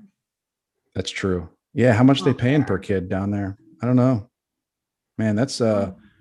phew, it's impressive, but then to achieve that feat, but then at the end of the day, you're left with fucking 12 kids. You might as well I just have a question. kill yourself at that point. Go, Manny. Does this fall into the good news, bad news category? That's a good question. So I feel like it has a foot in both. I want to know how many swingers parties she attended before she got Yeah. pregnant. Exactly 10. Yeah, yeah. Come on, you got to be careful, Manny. I'm going to go with good news because you're bringing 10 lives into the world. Okay. All right. Yeah, African lives matters. Manny says bad Yes. news because 2 is the max. Manny's like China. Yeah, exactly. Manny's like China. And they have It's the a male two- And and also, my female. next story is bad news. Okay. Well, What's the Oh. next story then? so next story, a 38-year-old New Englander named Nicholas Mitchell is expected to plead guilty after being charged with allegedly placing razor blades in packaged pizza dough at a supermarket. Oh man. So Mitchell was arrested in October last year after a customer discovered razor blades inside prepackaged Portland pie pizza dough purchased at Hannaford Supermarket, which I think is a small local chain up in New England. Right. Damn. They went to the security footage, which identified Mitchell tampering with packaging of several Portland pizza pie doughs. Mitchell was formerly employed as a forklift operator by It'll Be Pizza, the company that makes the dough that he is accused of tampering with. So there was probably a little bit of a disgruntled employee situation. It'll be pizza a playoff of Italy? Like it'll be pizza. Oh, Maybe. Okay. maybe. Man, this is I'll one of let you my worst guys- fears come to life right here, Yeah. man. I want see good news here though. how. They got him. how, so I guess he was just that's what I wonder. Like, I could see if he was still working at the company and he had access to the dough before it was packaged, but this, and I had to read a few times. Sorry, Bruin backhand. He's like, I can't even enjoy pizza anymore. But Don't yeah, get I guess he was prepackaged pizza. sliding it through the plastic like tiny like razor blades. I don't know or if he knew how to like undo that, like it was with a twist tie and they just stuck them in. And I mean, seriously, because for anyone that's worked at a supermarket, a lot of produce or prepackaged items are packaged in a way that you could obviously tell when someone's fuck with it. So it's just like, what type of packaging, or dude must have gotten really creative with how he embedded these razors into the dough. yeah, I was Well, this I dough mean, he's is probably familiar with the product, so maybe he knew. Are you buying a dough ball or is this like a boboli? Like it's already It like says the flattened thing? package, so If it's a dough ball, it wouldn't be that hard to conceal it. And then that's fucked up because then the person actually has to like, it's going to like mash their hands in it. If it's a right. flattened dough that's already like pre-formed, then really when you bite on it, you're just going to bite down on the razor. I mean, you could still get cut. I'm not trying to make this guy I be want a to hero. share, but I'm also scared I'll get disconnected. I'll do it quickly. Wait, hold on. There is good news here though, Manny, trust me. Oh, okay, cool. As long as I can still enjoy pizza without, fear of physical Well, harm. maybe we should Yeah, it's in a understand ball. what companies. It's in a ball like this- that. Yeah. Okay. Is that a ball or is that just A sack Well, of it's definitely dough. not a pizza shape. It's oh, not a you're pizza. right. like You're a- right. Yeah. It is a ball of dough. So that's bet pretty what effed he up did. because you got to knead that, is that the dude right there? That's him. Yeah. Never trust that haircut. Yeah. But Holy yeah, if that's shit. the dude, he's like, you got to mash it and you're going to like slice your your palm open. Yeah. Yeah. What a sadistic bastard. But back when I was a kid, there were scares because people would, at Halloween, people were not people, this guy, because this is the guy that did it, would This put fucking like asshole. razor blades in like a Snickers bar. So now they can go back and hopefully they have those Snickers bars still in the evidence and they can tie it back to this guy. And now we got this Yeah. guy off the street. It doesn't look Yeah. like It'll Be Pizza is a play on the word Italy. Like it'll No, be it's in the- literally yeah, just it'll be pizza. It's very on the nose. yeah. It's gluten free though. Is it keto? No. Or maybe they have a gluten-free option. Gluten free, but razor blade full or something. One has a razor blade in it. So what's coming up on this? What's going to happen to this guy before we wrap up for the evening? Well, a grand jury indicted him on 2 counts of tampering with food, but he's expected to plead guilty to 1 account and willing to accept up to 4 years and 9 months in jail, although there's speculation that the judge may invoke a harsher sentence on him. So I hope so. Yeah. Because if this guy gets like probation or like, 6 months time served or whatever, that's messed up. sounds People like a won't very be able to- bitter person. Yeah, people won't be able to enjoy their food or their pizza in peace. It's just like, I won't know if my hands will be sliced up when I'm prepping my favorite meal. I bet it was that Papa John son of a bitch who like doesn't want people buying pizza dough. So Right. taking money out of his pocket, It's like, sons of bitches, I'll show you. making your own pizza. Racist pizza. I'm telling you. He's disgruntled. Yeah, All right. yeah, Papa John's disgruntled. Well, man, that's bad news, but I'm glad they caught the guy. Right. Be Yeah. careful out there when you're buying your pre-made dough and pizzas and all that shit. You Yeah. know, Sorry if I It's a ruined PSA. pizza for you. This is why I buy my raw meat and I just eat it raw and I know what the fuck's going on in there. Well, if this guy gets out soon, and you never know, Jane, it's dangerous. exactly. Yeah. So everybody, you want to flatten your food with something like a rolling pin and only eat flat You need a food. metal detector. Yeah, that too. Yeah. Yeah. Yeah. Well, how'd they catch this guy? Like someone cut their The hand, or they surveillance just saw camera. him? They looked at the Okay. surveillance camera from the supermarket, and I think they kind of put it together with his car. Because part of me is like, why do you wear a fucking mask? Yeah, no. And yeah, maybe it's he a- was, but there was Yeah. something about his car that they identified him part. And they also knew he was a former employee of So the someone he was like manufacturer. acting suspiciously, or maybe a customer said this is tampered with, and then they found the Yeah. footage. Okay, well, yeah, this guy needs to go away for a long time, and so do we, but just for a week. Yeah, we need to give for a week. our audience, our listeners, some time to cool down and kind of regroup and get their Yeah. thoughts together as to what we just exposed them to. Everyone go to church this Sunday. Absolutely. Yeah. Just tell the pastor, the deacon, the whatever that you're scared and that you need to cleanse yourself. Go Or on DM behalf of Manny. Or DM Manny for those links. Yeah, Yeah. if there's any lady ASOLs out there that ever come across me at a live event and you feel that you're frustrated, gladly walk up to me. I will oblige, no questions asked. He would gangbang you Till the cows come home. on the spot, standing up. Yeah, I mean, come on, it's all about drawing a crowd, right? Come on, Yeah. let's get an event going. He will cuckold your wife. Let's do it. If you ask him nicely. Yeah. You gotta say please. That's the only thing I ask. What an enlightening episode. It It has has. been. Well, Manny, I love you even more. Oh boy. It's And, been a pleasure of letting yeah. people into my weird, little adventures. Yeah, I have a lot of respect and admiration for people, folks that can just be very open about their likes, dislikes, whatever. Well, no, likes, because everybody's open about their dislikes, but Right. yeah. Kudos to you, brother. Thank you. Thank you. All right, everybody. Well, soak that in and go to our Facebook page, talk about it, leave us a message, DM Manny, ask him any questions, any follow-up questions you have that we didn't cover. And tune back in next week. Thanks for listening, watching. This is Chris saying get it on. Get it on. Get it on. Get it on. Yeah, you do. Wow. Yeah, Magical Manny. 69 of a night.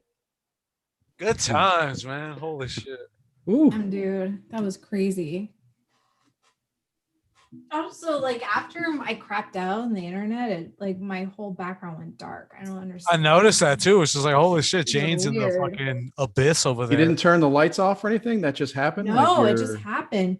I mean, I work off of the light on my monitor. I'll be Right. right back. I'll be right back. Yeah. Now I've got my little orb going. I've got to get a ring light because this is, yeah. For sure. Oh man. Man, dude. Thanks for joining us, everyone. Brewing Backhand. Yeah. Sorry we didn't have time to get to your email about Louis C.K., but I'm really interested in stuff like that. People's psyches. I feel like Manny, we got into your psyche a little bit. I didn't even get into my adventures with trans women, to be honest with you. That's like a whole different chapter. Oh my God. Oh, I know Manny has more. Jane over there. Hey, Manny, it is Pride Month, so Right. yeah. We need to do a godly episode next week. I mean, why not? We could have Rob over here lead the sermon since he's used to lead sermons and whatnot. Lead that episode Yeah. for us. I've been a little bad. Pull up lately, the but collection plate or pull up the Yeah. collection Venmo, whatever you want to call it. Yeah. Yeah, For pass God around so the loved the Venmo world. pan handle, like the little pan, the Venmo pan. Yeah. Right. Oh my God. I just want to give a good listening experience. But is this like, I feel like Manny, deep down, you want something real. So I do. I touched on it at the end. It's just like my heart has been claimed by this artist that I know I'll never meet. right. Yeah. So it's not like you're dead inside. You're not just like a completely Well, so here's the thing. Like there was a point in time where I did subscribe to that, where it's just like I wouldn't say dead, but much like Neil Brennan in that Three Mics comedy stand-up special, where it's just like after my parents' marriage fell apart and after a few other things, it's just like a lot of my feelings just atrophied. So there was a point in time where I was just completely disconnected from them. right. Yeah. So it's not that I also don't want to say that I'm jaded because I don't like jaded people or jaded behavior. I think that shit's weak. it just takes a little bit more time, and it just takes a little bit more time for me to suss things out and see what's legit and what's not. Okay. Yeah. And I mean, there have been a handful of women that I have met since that awful, since that relationship that ended awfully, that kind of got me back in touch with, it's like, oh, they're still, but unfortunately things didn't work out. But still, it was just like those little glimpses that just kind of reminded me not to lose touch, or not to just completely give into a nihilist outlook. Good. Yeah. And to those women, I'm like endlessly grateful too. Just because, aside from I had a good time just interacting with them. They were fun people. Oh, okay. Yeah. Gotcha. Woo. It's been a fun night. No shit, man. It's been one of the more interesting episodes that we've recorded, I gotta say. Yep. I mean, so much so that Jane had to step away. She's like, "Here's my photo." I know. Jane's internet was like, "What the fuck is going on here?" Like, this bitch. What is she posting? Oh boy. Hey, so what were you up to last week, Rob? How come you didn't join us? I've been real busy with work and stuff. Yeah, everything all right at work? You're not in jeopardy of losing your gig. No. I was just answering some. When we were recording, an employee came in like once or twice. Well, I got a phone call. I got a radio. Just busy. A lot of tenants are coming back to work, and no, where were you last week? Is what he was at. Not where were you when you? Yeah. Oh no. I was here in San Francisco. Oh, okay. Oh, well, now that we spoke on it a bit with the standing up comedy episode last week, but like now that things are opening up, are you seeing a difference up there in San Fran? Oh, Robbie wasn't on the episode with the. No, I wasn't. No, I know, but like just I mean, in real life interactions, like, are you seeing more people coming out of the woodworks, and just since everything's being back to normal? So I've seen a change. Yes, we've seen more people come in. Yeah. Okay. Yeah, for sure. Has it been weird readjusting to that, or are you just like welcoming it? It's just like, oh, finally, more people. I'm more welcoming it. Yeah. Yeah. For sure.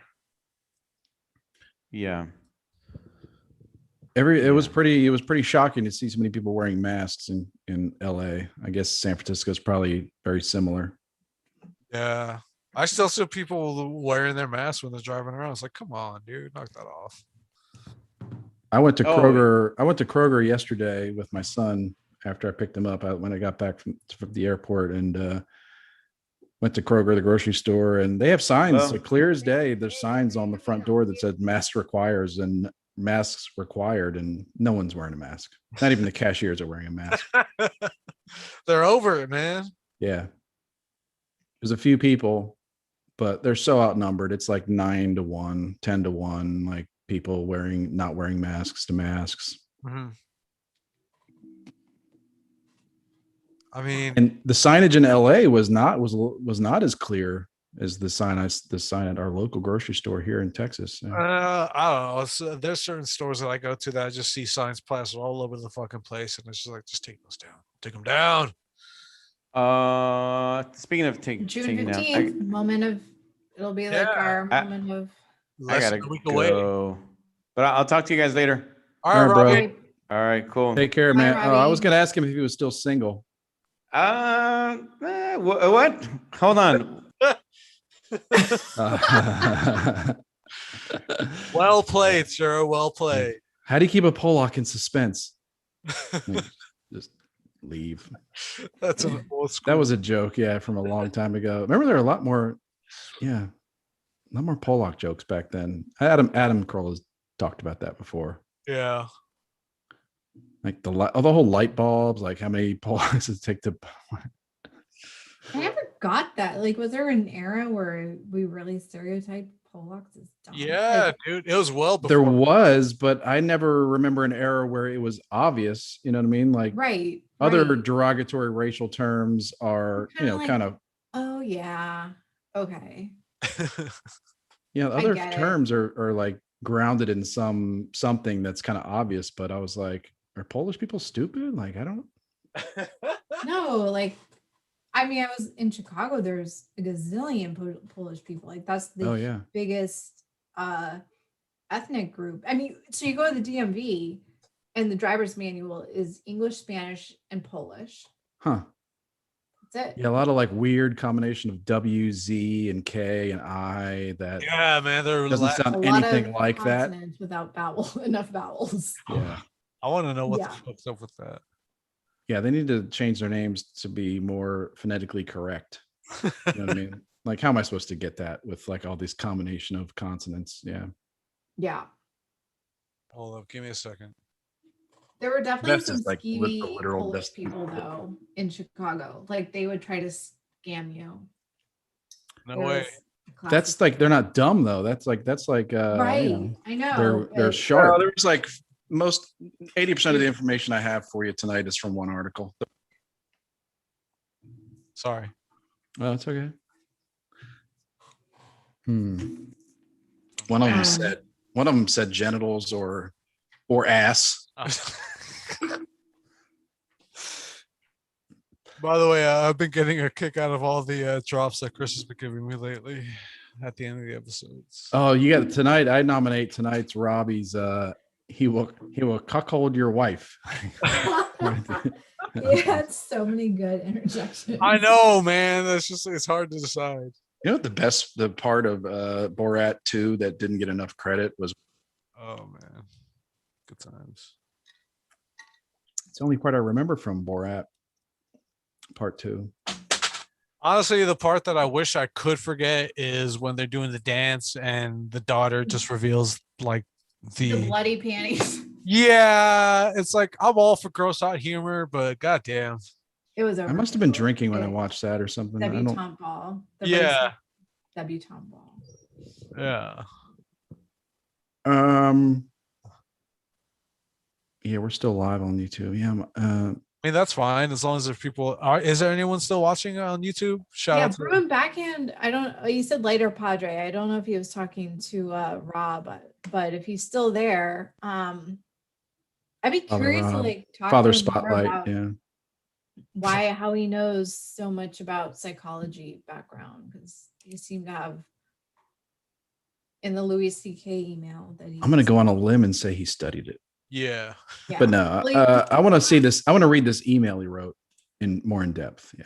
Oh yeah, what's up with that? By the way, what is this email? Because someone. So he was responding to our discussion last week about Louis C.K. And exhibitionism and what is behind that. Right. And that it's called a paraphilic disorder. Okay. Is the fancy term for exhibitionism, or the medical term, I guess. And so he said that, there are childhood experiences that can predispose you, just things like like nudity with an older person of the opposite sex. It doesn't even have to be sexual. It could just be like in the exhibitionism. But that's kind of weird, because it's like when you're a kid, you're in the presence of your parents. Right. Well, so I don't know how this has to be different, or you just interpret it differently. There's obviously like a general self-consciousness that's involved with nudity that's like sort of ingrained in us. So I have a story. Well, real quick. So for instance, BBH talks about it all, as many would think, it begins in youth. Childhood experiences might predispose people to developing paraphilic or these disorders. Experiences involving nudity and an older person of the opposite sex are linked to exhibitionistic disorders in adults.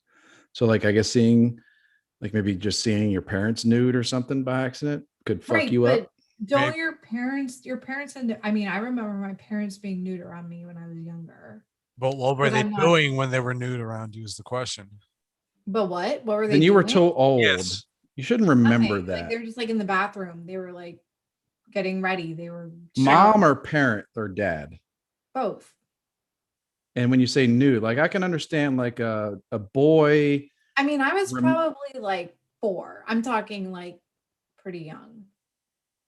Okay. So I wasn't traumatizing. Right. well, this also is more I think men are more predisposed to this. He also talks about In the women, lack of it says in women potential. this manifests in eating ground beef raw.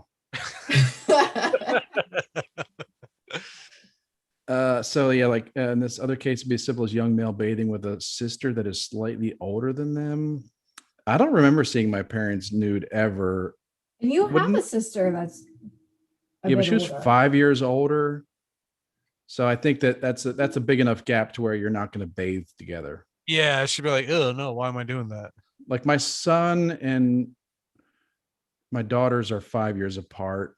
They never bathed together.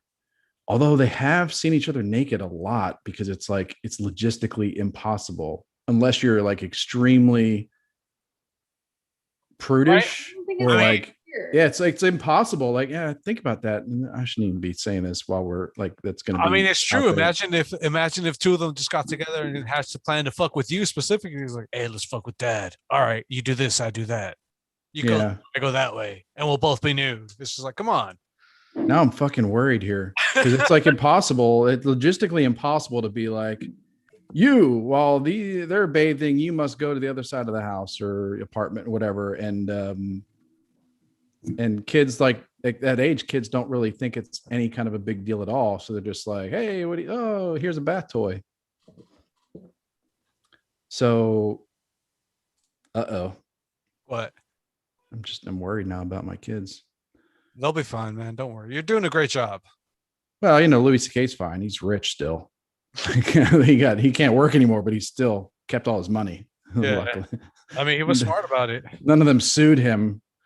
So yeah, he asked first. It'd be like, son, always ask first. Yeah, that's all. That should definitely be a great wisdom to impart onto your son. Ask first, yeah. Yeah, I mean, well, nowadays you can't like it's Most like it would be incredibly irresponsible not to have that right. Like, give your son a lot of warnings. What was your max tail for the least jail? Was your saying? What? What? Totally came up with that. I don't have a saying about that. What? No, you did. You totally coined that. Max tail, least jail. No way I coined that. You totally did. I've never fucking heard that before in my life. Are you kidding me? I swear. When? Are you sure this wasn't some alcoholic fueled fever dream? I mean, I could have said it when I was drunk, but I don't remember it. When? Like, is this recently or was this like no? It was like over like podcast number 10? No, it was over a year ago. No, it was in either our chat or a group chat. Oh, okay.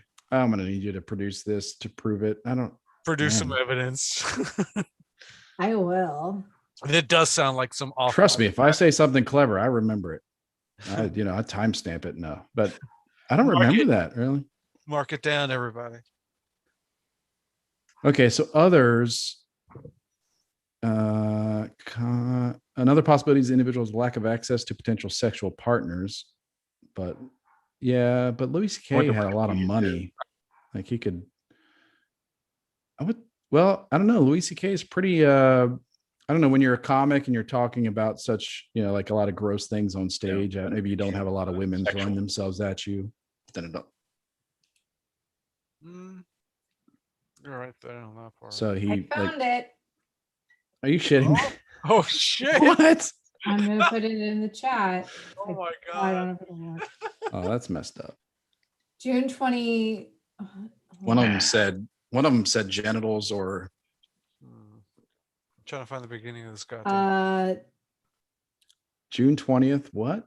That was brilliant. Like nice I wish I'd touch. thought of that. Mainly, you said mainly. I just want to. Okay, wait. I'm trying to remember how this came out. Okay, post We were our. watching a movie. groups. Disagree, man. I feel like trailers give away way too much of the. Oh wait, here we go. I'm getting closer to. I'm trying to figure out the context of what we were. This is in our group with Laura and Addie. Okay. Oklahoma group or whatever. No, I've never Okay. seen it. Okay, if it's Rob, you would have been in there. You're in there. Episode 69. Okay, found it. Chauvinist, is this like Indiana Jones? Yeah. Okay. All right. Yeah. This is the Last Crusade. It was a scene that he like goes after the woman, and then you're like talking about what you were gonna teach your son. Okay, I remember this. I remember thinking a lot about this scene in Indiana Jones: The Last And Crusade. you said Yep. literally, mainly, I just want to train my son to get maximum tail and no jail. Hashtag Okay, so it wasn't max That tail, out. least jail. I mean, you made it And then sound you shortened terrible. it to max tail, no jail, TM. Hey, I coined it. that's an endless random. I That's a swear, you that's did an it. endless I Randers swear t-shirt to right you. there. Max Hold tail, on. least jail. Man, sometimes I'm like, I live my life like, Oh, were you on Ambien that night? yes, I was definitely on Ambien. I just sent you a screenshot. I live my life like I'm a good person and I Crazy. don't have those thoughts. Max And then I tail, guess I do. Lee. Hi, least jail. What up, Jeff? Jeff? get it on. Get it on. I love Robbie's. Oh my god. Really? So I said it like in Check your normal phone. sentence and just then I sent you a trademarked it screenshot too. for Proof. Yeah, man. This could be So good. doctored. This could be doctored for real.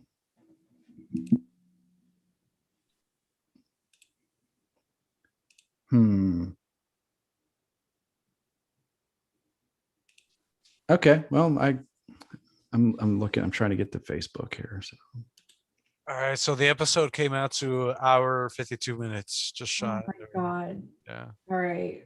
but I'm sure I'll after. forgive it being that long. I mean, because it was honestly interesting. I couldn't stop my questions. I like the part right above that Huh. where someone to not be named says, "I hate romance." Did I say that? No, Oh, Laura's. the other blonde chick. No, you got 3 blonde chicks. Then I did Max Tail No Jail TM trademarked it. You Well, did. that's legal. That's legal. That's a legal trademark. I should have written that down and mailed it to somebody because I think if you think of an idea and mail it to someone, it becomes trademarked or patented. You ever heard that in movies? No. What? I haven't. Really? Yeah. No.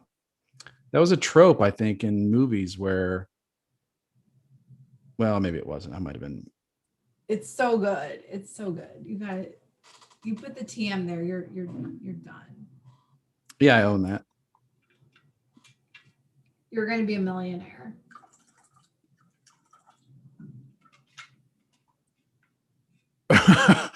Or it'll be Exhibit A when he's in court Exhibit A. for not asking. Well, no, I'm telling. It's asking. Exhibit I remember that scene in Indiana Jones and the Last Crusade, and this is like at like the height, maybe not the height, but well, yeah, the height of the Me Too movement because it's still going. Never died down. In that movie, I'm talking about Manny. There's that hot blonde archaeologist that he's working with, and they're like arguing. They're having a heated argument, and all of a sudden he just grabs her by the waist and like pulls her in for like a hard kiss. Right. Was Short Round in that scene too?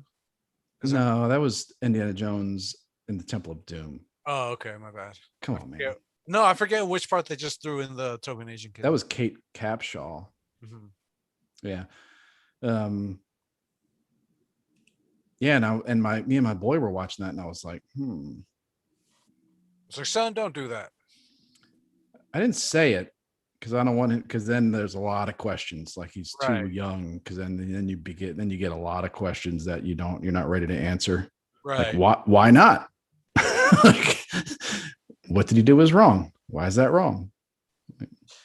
It's like, son, it's all about context. Just know that. Yeah. Man. So, what do you think the theme for the next episode should be, guys?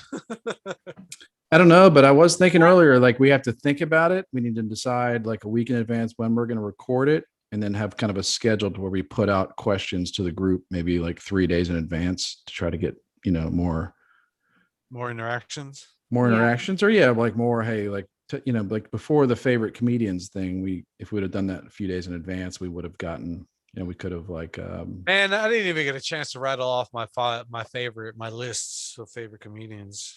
Like, that's because Robbie wasn't done listing his favorite alien movies from the week before yet. Now, one more real quick. I forgot to mention Norm Macdonald.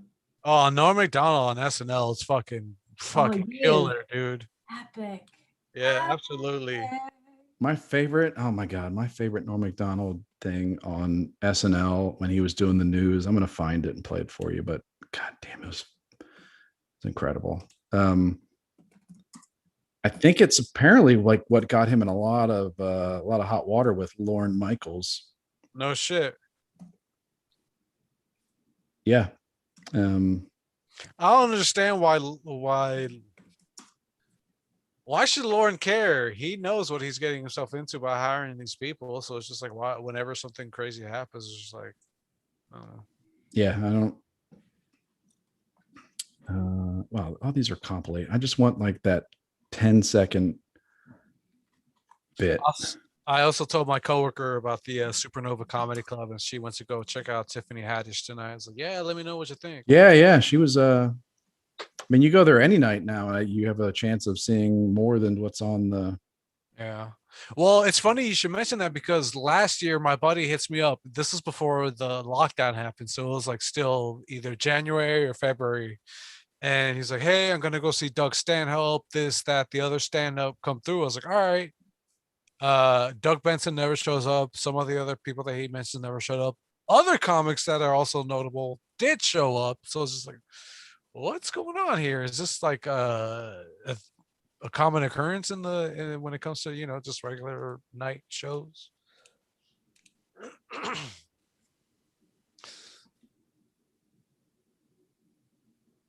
You went mute. I can't hear you. I'm not talking. No, Chris did. Oh, okay. I think he found what he's looking for. Let's just give him a second.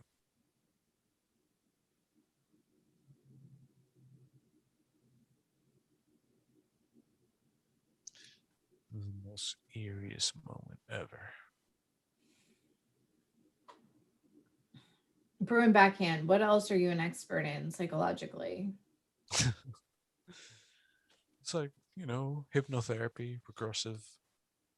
Trying to get more into Carl. I want to understand my dreams. What kind of dreams have you been having lately? I want to write down my dreams. Do you remember them? No, that's the problem. You have to do it right when you wake up.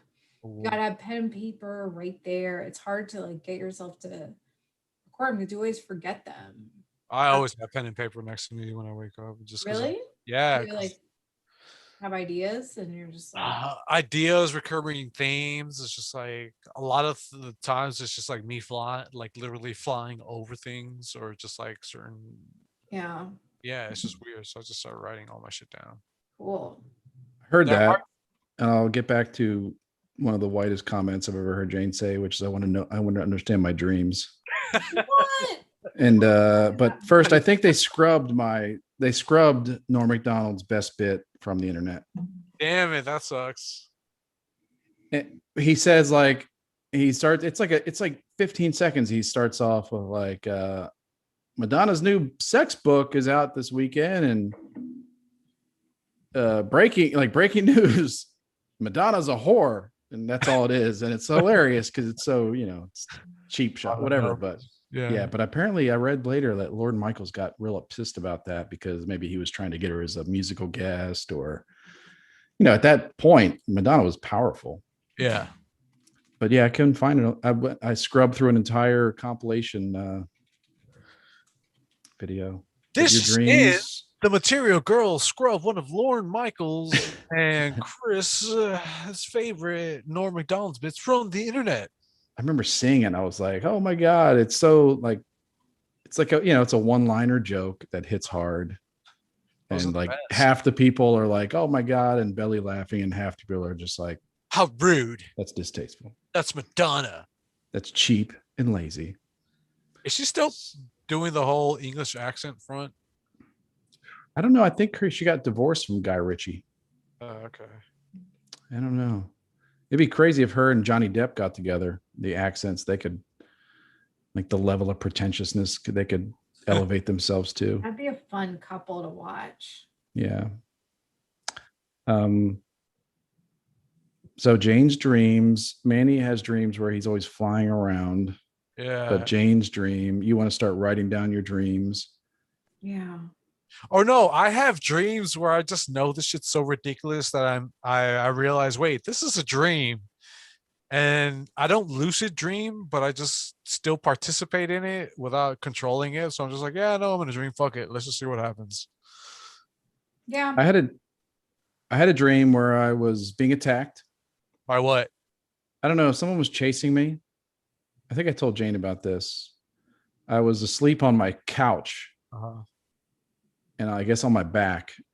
So in this dream, someone was chasing me. So I was just like, fuck it. I'm going to stop, turn around. I'm going to do a roundhouse kick on this person.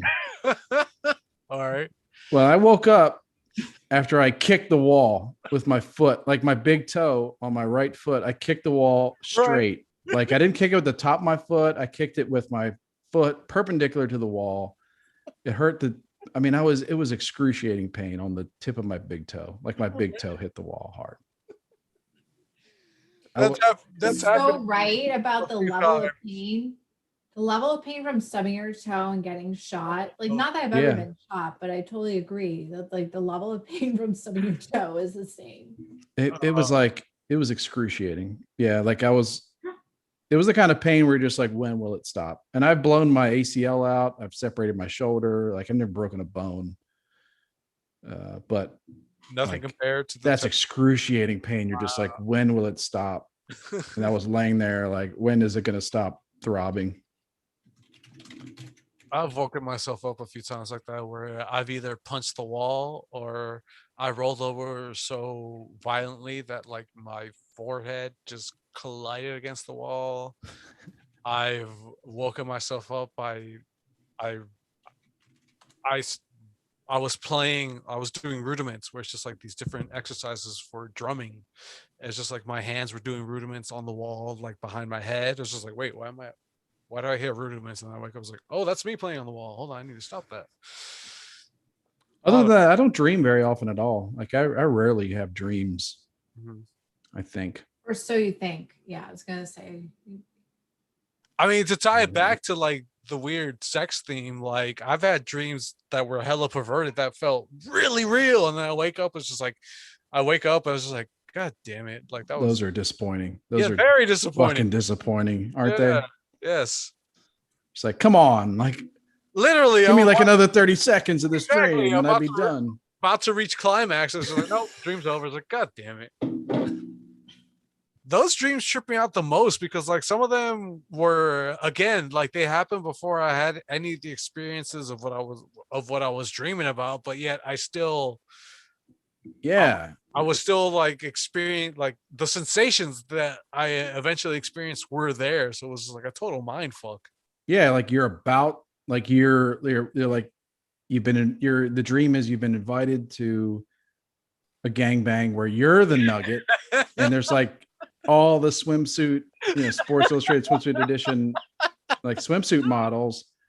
And like you're thinking about in the dream, you're thinking about it all day long. Right. You show up at this place. Right. And then it's like the dream, and then you wake up and just like, that's wrong. Exactly. That's wrong. Never got to finish. It's just like everything but the finishing. This is terrible. Yeah, man. Do women have men have what's the technical term for wet dreams for a man? It's a wet dream. Nocturnal. You mean nocturnal emissions? Yeah. Nocturnal something. Nocturnal emissions, yeah. Do women have that? I'm sure they do. No. No. Well, they have that sexual incontinence or whatever the fuck it was called. I don't think that's What? the same, but okay. Let's go. No, What- we get a period. That's what happens. No, there was another thing too recently that Ace talked about where it's like something sexual incontinence where women squirt. It's oh, But yeah. it's not like an In their arousal. dreams, like they could have a well, I don't know about in the squirt dream. dream. Yeah, I don't know if women have squirt dreams or if they just have dreams where No. Some women might. Never heard of this. Trust me, I'm in No. enough groups where I would have heard of this. Really? You Wait, what? squirt like it. I think it takes some effort, it does. some finesse. It Doesn't does. just happen. Like your boners just like happen out of nowhere without you even like. Manny's like, it does. It does. Like, what do you, how are It you does, the man. Every authority on time this? I'll just be working and it's like, oh, got a boner. It's like, calm down, motherfucker. You're at work. Oh, I thought you were talking about women have to try to squirt. Well, no. That's what see, Jane was saying. so the first time that ever did happen with me, I was just like, it was mostly just with foreplay. So the fact that it happened, I was just like, whoa, I was not expecting that. I was pleasantly surprised and rather proud of myself. But it does take a little bit of finesse. Oh, okay. Yeah. Taking notes over there. Moving on. She's like, do women have wet dreams? Dear Wait. Google. What kind of groups have you been in where that? Yeah. Because I'm not sure if that's something that comes Well, up. for crying out loud. Okay. And then I'm in another one that Catherine Deming wrote me into this other group called Bad Moms of Peloton. And I'm neither a mother nor do I have Peloton. So I stay private. So is that more like an interesting insight to a different mindset that you know nothing about? It's like, so Bad Moms of Peloton, I would say, is an edgier, less political version of For Crying Out Loud. Uh-huh. But it is like all women. And it's, there's some like complaining about, husband, like marriage, like here's me being a bad mom, but it's like edgier. Okay. I'm always like, okay, if I were a mom, this would be my thing. Like I would not be into the bullshit. Like I'm going to make the perfect little lunch and like crappy shit that your kids bring home that like the parents have to participate in. You'd be like, listen, motherfuckers, motherhood is hard. This is how I handle it. This isn't, I don't need to prove myself as a mother to the other mothers. Like, Right. My kids don't give a shit. That would be my, This sounds like a group that dudes don't want to be in. It's scary. I'll tell you an experience I had when I was married, and I guess we had one kid, and there was like a mom. Yeah, we had one kid. There was a mom's group from the daycare. So it was all the moms that this daycare, and they would do mom's night out. And they would take turns going to each other's houses or something like that, or they'd go out to a bar. But then one night we hosted it, and not by we, I mean, I was like off in like another distant corner of the house, and they were downstairs, but I could hear everything, and it was frightening. oh, women are brutal. They Yeah. are like, if you think men in their locker room talk, like women are brutal. Yeah. There It is was no reason for women holding men. All right. it was a up glimpse into another world. And I'm fortunately, like, my wife at the time didn't really speak up, but there were a few other ones where I was like, God damn. I mean, I was like, at some point, I think I did go to bed thinking I better go to sleep. I'm like under my covers with a pillow over my head, like, stop it, make this stop. Because I could hear them clearly talking about these things. And I was like, whew. penis structure. Okay, so I just remember it being traumatic. So, but I've wiped it out of my memory. Like, all right. details of So it. with all that being said, and it's funny, I'm glad that you brought up the term locker room talk. If that's a well-known truth amongst grown-ups, why do we all get so worked up when this is brought to light? When Trump says grab him by the pussy. Or if, I mean, for lack of a better example, that like, Yeah. Right. It's the perfect example in this Well, I crazy think time we're living in. Is it just And it- because it's like a time and place type of issue? Yeah. I think it's a time and place. I think Okay. there's a I've been saying for the last year or two, I think we're trying to sterilize our interactions with the opposite sex. A little too And much, yeah. yeah. Yeah. Yeah, It is I think very, we're trying to take like the fun out, the kind of mysterious fun out of it and just turn us into like mechanical robots, sort of like Okay. there shouldn't so you were talking about the scene in Indiana Jones, or you're watching with your son, or you just like grabs her and like kisses her passionately without asking. And and it's like if you really dig into women's psyche, they kind of want that. They want that Yeah. sort of, they want that masculine energy around them. But we've also kind of gone into this whole like, oh, respect all women, and we want to be Right. empowered individually. There's a small percentage of those interactions like that really are no. She was just angry at you. She wasn't trying to bang, which that's assault, Yeah. So it's like, as a man, I kind Right. of understand, like, But as a think grown women up, you're like, also I want- get it. But I was just thinking, Right. like, as a child watching it, like, should I say something, or should I be like, don't do that yet? Yeah, it's Don't do that. Don't do that in the second grade. hold off on that, son. Yeah. Well, okay. Yeah, but Adam talked about how the whole MMA shit started rising up, and then the female equivalent was 50 Shades of Grey, Right. which I didn't read, but the essence of it was just like a powerful man that was like Domineering over. domineering but loving. Yeah. And it kind of encompassed exactly what women want. And it was not the woman goes out and, does the whole like independent career, and I'm going to like talk down to the dude. Right. Women don't want to be in that role. That dries a woman up. I just kind of wonder if women, some of these like bitchy, aggressively, man-hating women that are married, I kind of wonder what their sex lives are like. Oh, I thought you were going to say that you think they're all lesbians. Probably.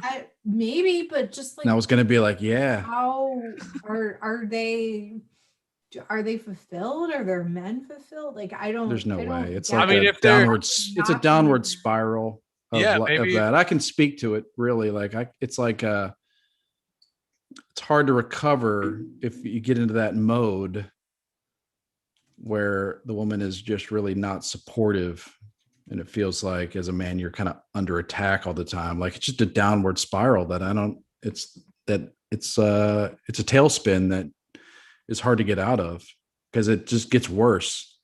Right. But as a man, like, as modern man, there's a lot of confusing signals in pop culture. Absolutely. Yeah. About that. It's very confusing.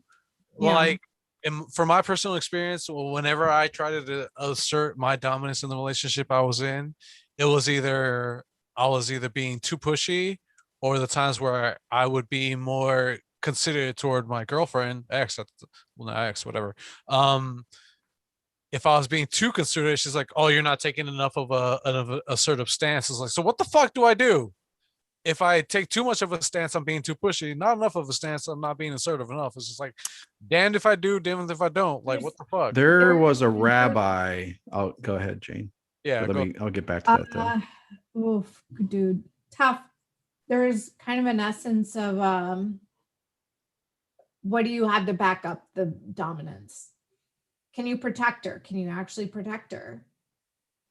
Are you going to take care of her? Or are you just being dominant to be dominant? No, I'm not being dominant to be just dominant. Like, are you going to protect her emotionally, physically, financially? Are you going to like kind of give her, like, if you can do those things, if you can protect a woman, you can be aggressive with her. And that was our agreement at that point. Otherwise, it's just it's just like, oh, I'm seeing what I can get away with. Yeah, and that's never been my approach to things. So, you know. I don't know if I'm like quite hitting on it quite right, but I think there's a balance, as in Yeah. all things in life. There is a fine balance of those types of things. Whether you're pulling her hair or she's pulling yours. And I'm all for that. Yeah, like I don't mind a woman getting rough with me from time to time either. You know, I welcome it. are you looking for a certain reaction out? Like you can't be banking on a certain reaction out. You have to just go for it, be like, this is what I want, and I have confidence in it, and go along with it. A- yeah, a lot of it was just reactionary, just because that's just how I am as a person. I just react in the moment. It's just like uh, I don't really take the time. I don't get stuck planning things out. Whenever something just randomly gets thrown in my face. There was a Rabbi Shmuley or something like that. He was kind of a fixture on How did you find this rabbi? news channels. Like Like if you Google search Rabbi Shmuley, you'll probably find someone. He was a rabbi, but he was like a hip rabbi. So he's like a pop culture rabbi. Was he hanging out with the recent pope, the new, more accepting pope? I think he would come on like conservative talk radio or maybe even like Fox News, and it's very early days. Kosher But bestseller, Kosher Sex, a there recipe. you go. It's got to be Passion him. and Intimacy. It's got to be him. But I remember like he hit on something. This is like mid 90s. I was watching him. Shmuley Boteik or whatever. Yeah, Boteak or something like Okay. that. It, Yeah. it accepted my spelling of SCHMOOLI. Yeah, me too. You lived in Chicago. It turned out. No. Yeah, I think it sounded out. It's no Polish name. It's sounded out like, yeah. But he hit on something. This is like Kosher Jesus. What? 20 years ago, where he was talking about how it was confusing for men because women do want like a sensitive, caring guy, but they also want a guy that's gonna like, choke someone out in the boardroom. Right. Bring home the I money. agree. So it's like, and he was remarking about how it was getting weird and it was getting more difficult than it was, say, in the 50s or before that, when like there was the expectation that you'd be the man, but there wasn't so much of the expectation that you'd also be this like really understanding, caring, sensitive type that understood all your feelings and stuff like that too. So it's like his point, I think, again, this is a long time ago, but I remember it, Mm-hmm. was that like it's getting really hard for dudes to find that balance, because we can't. Society makes it very confusing. I agree. Yeah. Well, not society. Women do. Come on. Well, and men who think Egged on by society. Oh yeah, and men Men that men that shaming other men. Yes. Men Come that on, they're going along with it. Yeah, the men that go to the Occupy Wall Street movement rallies, they also, it's their fault too. Word. It's just a giant confused clusterfuck, everybody. Don't listen to the news. Yeah. At some point, it's like I'm shocked that men and women actually have sex anymore. Like, tell me about it. Alcohol. I think that's an Adam Carolla bit. Like the alcohol is what actually makes it happen now. But what were we talking about? Mixing. Shmuley. Rabbis and whatnot. Women and men and dominance. Assertiveness and all that. Yeah. Yeah. Before that, I don't know. Madonna's a whore. Oh yeah, we're talking about that. Yeah. Comedians we didn't get to touch upon last week. Oh, that's right. One of the comedians we saw Sunday night was doing that whole bit about grabbing by the pussy. I forget who it was. Was it Pete Holmes? He was like, "Does that work?" Yeah. It was Pete Holmes. Was it Pete Holmes? He was, and he was doing the whole like, Because then he used that to lead into the next thing about whether, look, it doesn't matter your orientation. It's just like it would have been dick or pussy one way or the other. It's just timing. Yeah. Yeah. Good old Pete Holmes. I mean, how far is this gonna go? I What? guess I don't know.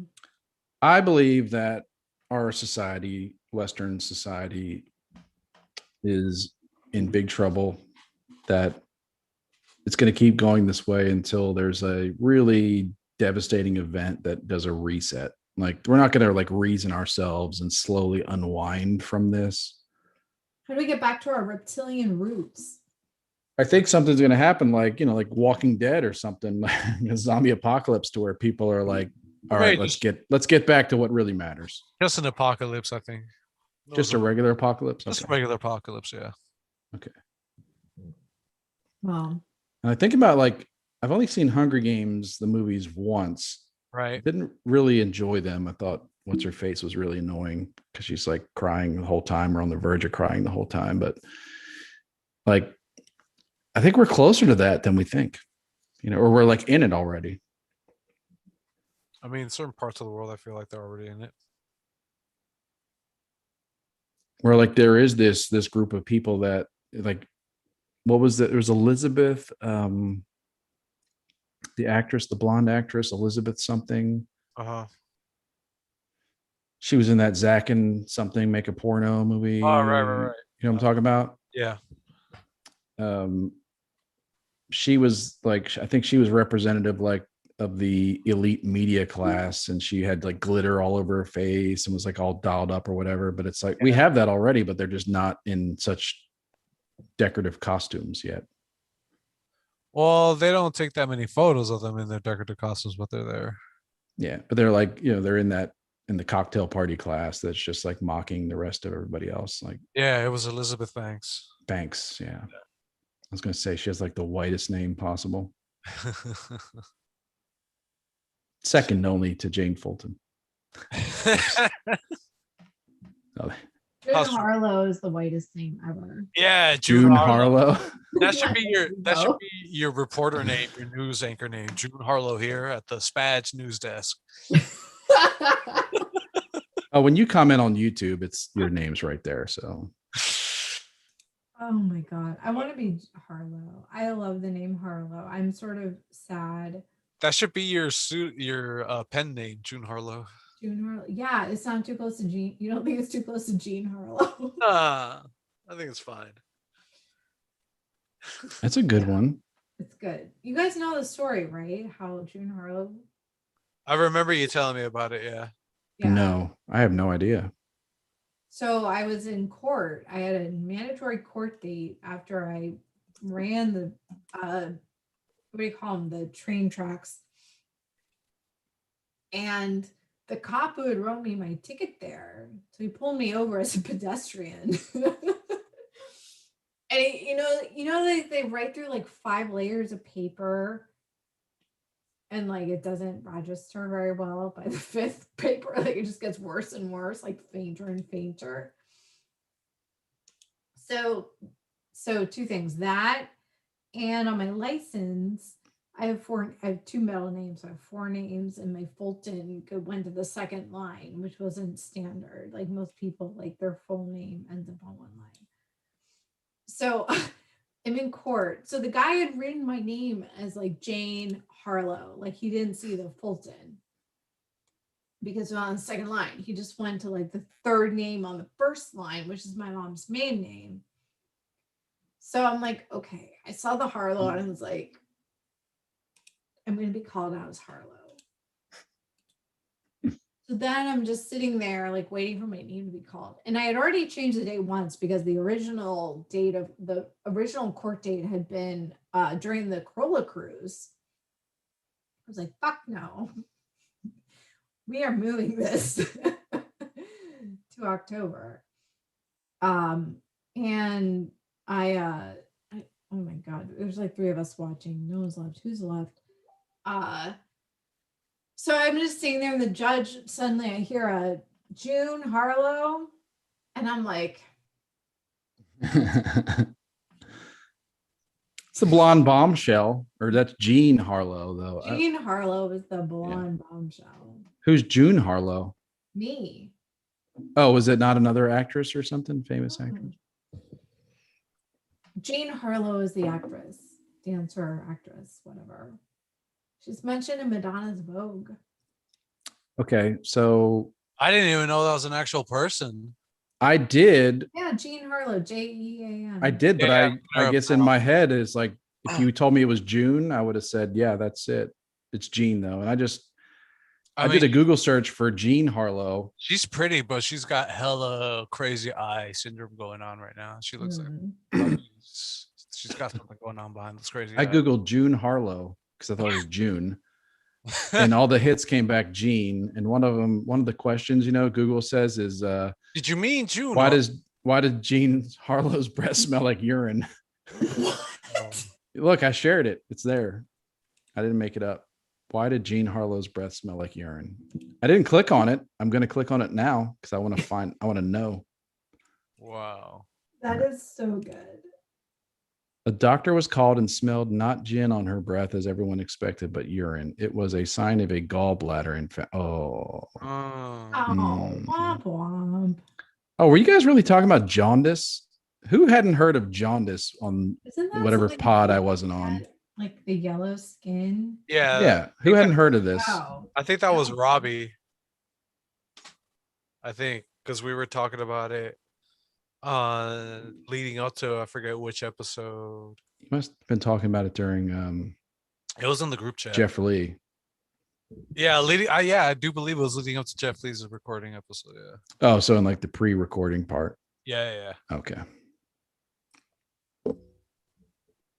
Does your kids have jaundice? Mine, no. That's gross. Is it really? I thought it was like a pretty standard condition for a baby. That's true, but no. Jaundice. Not for mine. No, I think that's always a risk because they're think, oh, you have jaundice. Oh no, you're just Asian. I think that when they were in the NICU, there's like they may have had something like a jaundice scale, which was really just a piece of paper with shades of yellow on it. It's like, is your baby this yellow or this yellow? Yeah. Oh, they're just Asian. I was born with a dislocated hip. Whose doorbell is that? Not mine. Doorbell. Someone had a doorbell. That can't be for me. No one could be ringing my doorbell. My only medical condition was dislocated hip, so they had to like do this 3 diaper thing for like 3 or 4 months when I was born. Right. I like hold my hip out and like get to go back in place. I don't know how they figure these things out, but like, what if I'd been born, not in modern times? Like, I saw this like dislocated hip. Was this like? Well, that's what's going to be my next question is like, how were they able to tell that you were born with a dislocated hip? I don't know. They just like saw the position of my leg, or did they? You never asked your parents? Or I don't know. But if you look at pictures of me from the first few months, like, because I have 3 diapers, right? So I look like a triangle. Like it's. I think they can feel that stuff. When the kids come out, like the doctors prod their bodies a lot. Like, what are you doing? But they feel, they learn. I think they learn how to feel those things that they can't see. Interesting. Mm-hmm. Yeah, a lot of prodding of organs and whatnot. Yeah, that's fucking weird, man. It's just like all the training leading up to just being able to tell how a baby's coming out of another person. Yeah. It's so crazy. My sister is suctioned out. I think she has like a bit of a pointy head from like the suctioning. I don't know. So she got a cone head, is what you're saying? A little bit. Anyway, my great grandmother was born in 1882, and she was like so preemie that she was like carried on a pillow. Like she was a month premature, which in those days, like, like they don't have the technology to like. Only a month premature and that teeny? She was super teeny. She was like on a pillow. She was like the size of a hand when she was born. I don't know. That's what I heard. So, and I'm like, that would have to be like 25 weeks or less than something like that. Yeah. Oh, no. 25 weeks. That's epically early. You're like 6 months Yeah. There's no way that like a 8 month, unless she's just an extremely small person. That was Yeah. the other thing too. It was just like how was her diet? I don't know, but I sit there and I'm like, She was one of 10. She was a probably. decuplet. Right. Whatever. Like, listen, there wasn't much food, not She much was the one at the bottom. to go around. Yeah. So there Well- was this story came up on For Crying Out Loud about someone that Stephanie was hanging out with, or her daughter was hanging out with. Right. It was like the mother of the child was related to someone famous, and it came out that it's the mother who's in her 40s is the full sister apparently of Ariel Winter, who is the middle child on Modern Family. Right. And I was looking at this like, you're 20 years apart and you have the same parents. I was like looking at this on Google. I was like, I assumed, I'm like, you're 20 years apart. You can't have the same mother, right? Like you gotta. But I was like, no, they have the same freaking mother. For sure possible. I think. Oh have no, a- it's totally. But so that's Yeah. what I realized. It was like, this happened to my dad's family. So they're 21 years between oldest and youngest. And the oldest had a kid before the youngest was born. So like my cousin's older than my uncle.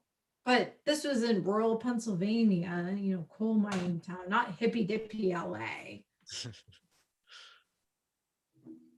So There are a lot of coal miners in your Super family weird. history, Jane. just like my uncle. My dad's dad was a insurance salesman, and he actually like did really well in the Depression. Like he was, adult and like Yeah. somehow didn't. Just in case your husband jumps off a tall building. Right. Yeah. It's funny you so- mentioned that. I got some insurance today at work. This is a very stable profession. I don't know. But then when, stories of that was before he started having 7 kids. So once he had 7 kids, it was like Doesn't matter. not stable. Man, he's like, you should have stopped at 2. You Exactly. son of a bitch. Two. Okay, I could see 3. 3. I could see 3, 3. but 2 is like the perfect. Just Oh, thanks for allowing me to, You don't skate by understand. on your They're like rules. rural Pennsylvania Catholic families with no birth control. I understand. Oh, we were trying to have just 2. And then the second, You have an when excuse. we You got have the an twins, it excuse was now. like, oh my God. You're And good. I understand how complicated and difficult, bringing a baby to term is. So it's not like I'm over here just dismissing that fact, but No, I get it. Wasn't that hard for me? I get it. You're an overachieving Korean guy. What can I say? Not I everyone. mean, she I felt no pain the whole time, all 9 months. It's like, it didn't feel bloated or anything. Really? She just like was comfortable with. Wait, I have to know. No, she was like, I was fine is what I'm trying to say. Oh, That's the okay. joke.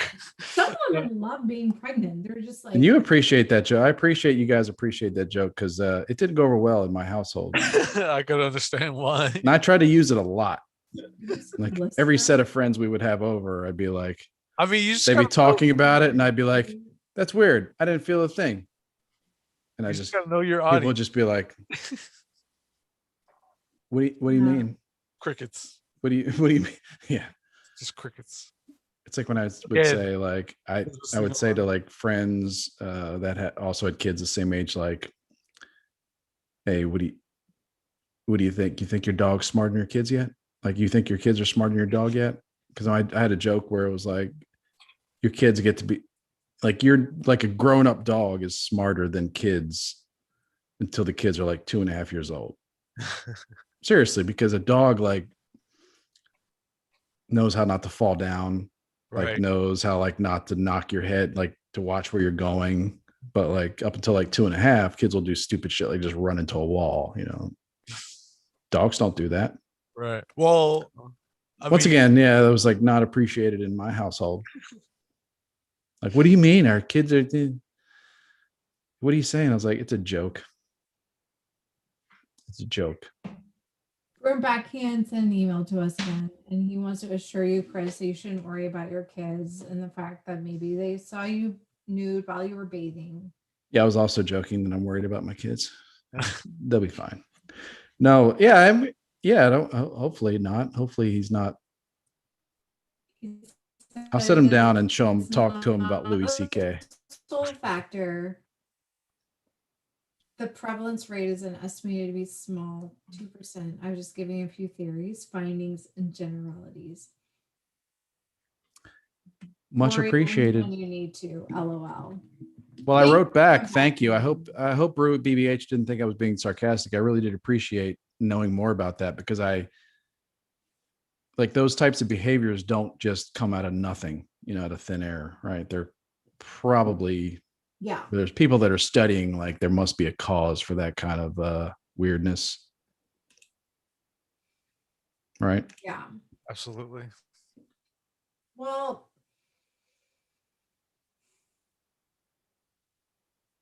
what did Crocodile Dundee start? Shrimp on the Barbie? Or Dingo Ate Your Baby? Family. I missed some chat here. Oh, okay. But what blonde was Indy 3? Yeah, I don't know the name of that blonde actress that was in Indiana Jones 3, but she was quite the specimen. She got assaulted. It was assault. But I don't think she ever worked again. I think she was also like European, like real, like German or something like that. Allison Duty? She's probably in porn. She's probably in porn right now. That's what I was just looking her up. Allison Duty.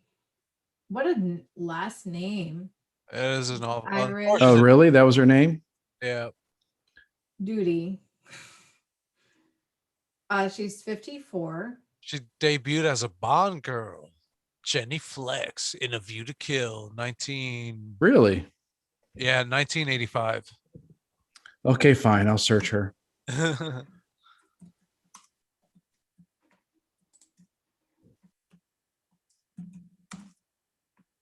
What does Google learn about? Yeah, just the shit people search. She's still, working as an actress, so she, doing well for herself. I wonder, like her first, like she turned into be the bad gal in that movie, and then got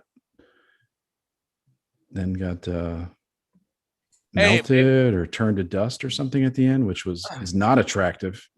Maybe FYI. that could be a theme for our following episode, is our favorite, female villains or something like that. I don't know. Ooh, I like female villains. I like because they tend to be strong women. Yes. Like Jane might have to go watch some movies. They're going after what they want. Yeah. It's empowering. Like the Women of Chicago. Never watched. I worked at the stage play, but never watched the movie. The movie. I watched that once. I like empowering women, whether they're evil or not. Well, I can get into that subject because I do too. Yeah. I don't know why, but I'm a feminist. If that's not obvious. I care about empowering women. But this is before I had daughters, because now I have daughters. I want them to kick ass. Like, yeah, I encourage my daughters to perpetrate violence. I always think about, who do you admire? So like for me, I admire like Catherine Zeta-Jones from Chicago. Okay. She was horrible and she was manipulative, but dude, that woman was hot and she went after what she wanted and she could move. From what movie? Chicago. Oh, that's right. I thought I was thinking Queen Latifah. She was in that too, and she was awesome. Also, she was in that. Yeah, she was the like. That's the difference between me. It was like the and you two. Warden. Yeah. I like movies with strong female. This week is to go watch Chicago, and then we're going to come back and we're going to talk about it. Well, can we talk about more than just the movie Chicago? Yeah, of course. I like movies with strong female leads. What about Terminator? I always thought Linda Hamilton in Terminator. Yeah, that's. Oh fuck yeah! right her there for fucking sure. awesome. Like doing her pull-ups. I just find that she's just like super badass. Like, I just find that inspiring. What's her face? Brad Pitt's ex-wife or Oh, current wife? Not Angelina Jolie. Yeah, her. Like she always plays. You got to put aside your She's, like, personal very feelings, but she always plays kind of. fucking weirdo. She was in the movie Salt, which was good. She was the female lead of that. Laura Croft. Salt was pretty Jane, cool. The like Tomb Jane, Raider like- ones were bad. They weren't good. The movie where she could bend bullets. Oh, Wanted was pretty dope. Wanted was good. It was a fun movie. Mr. But she's not like Jennifer Aniston, who always plays the damsel in distress and that kind of thing. Yeah, I agree. That's not. I don't find that as appealing. But no, I like those things. I like those movies where there's like a strong woman character that and they've been happening for a long time. Yeah. Not in the last 5 years or whatever. And this, I agree. This is not just like some modern interpretation Yeah. of the female archetype. But we Yeah. almost pretend like they haven't been happening, like- Right. Joe, I feel like the 80s were like the ultimate time for women, Yeah. but no one wants to admit that. Now we're just kind of in this weird.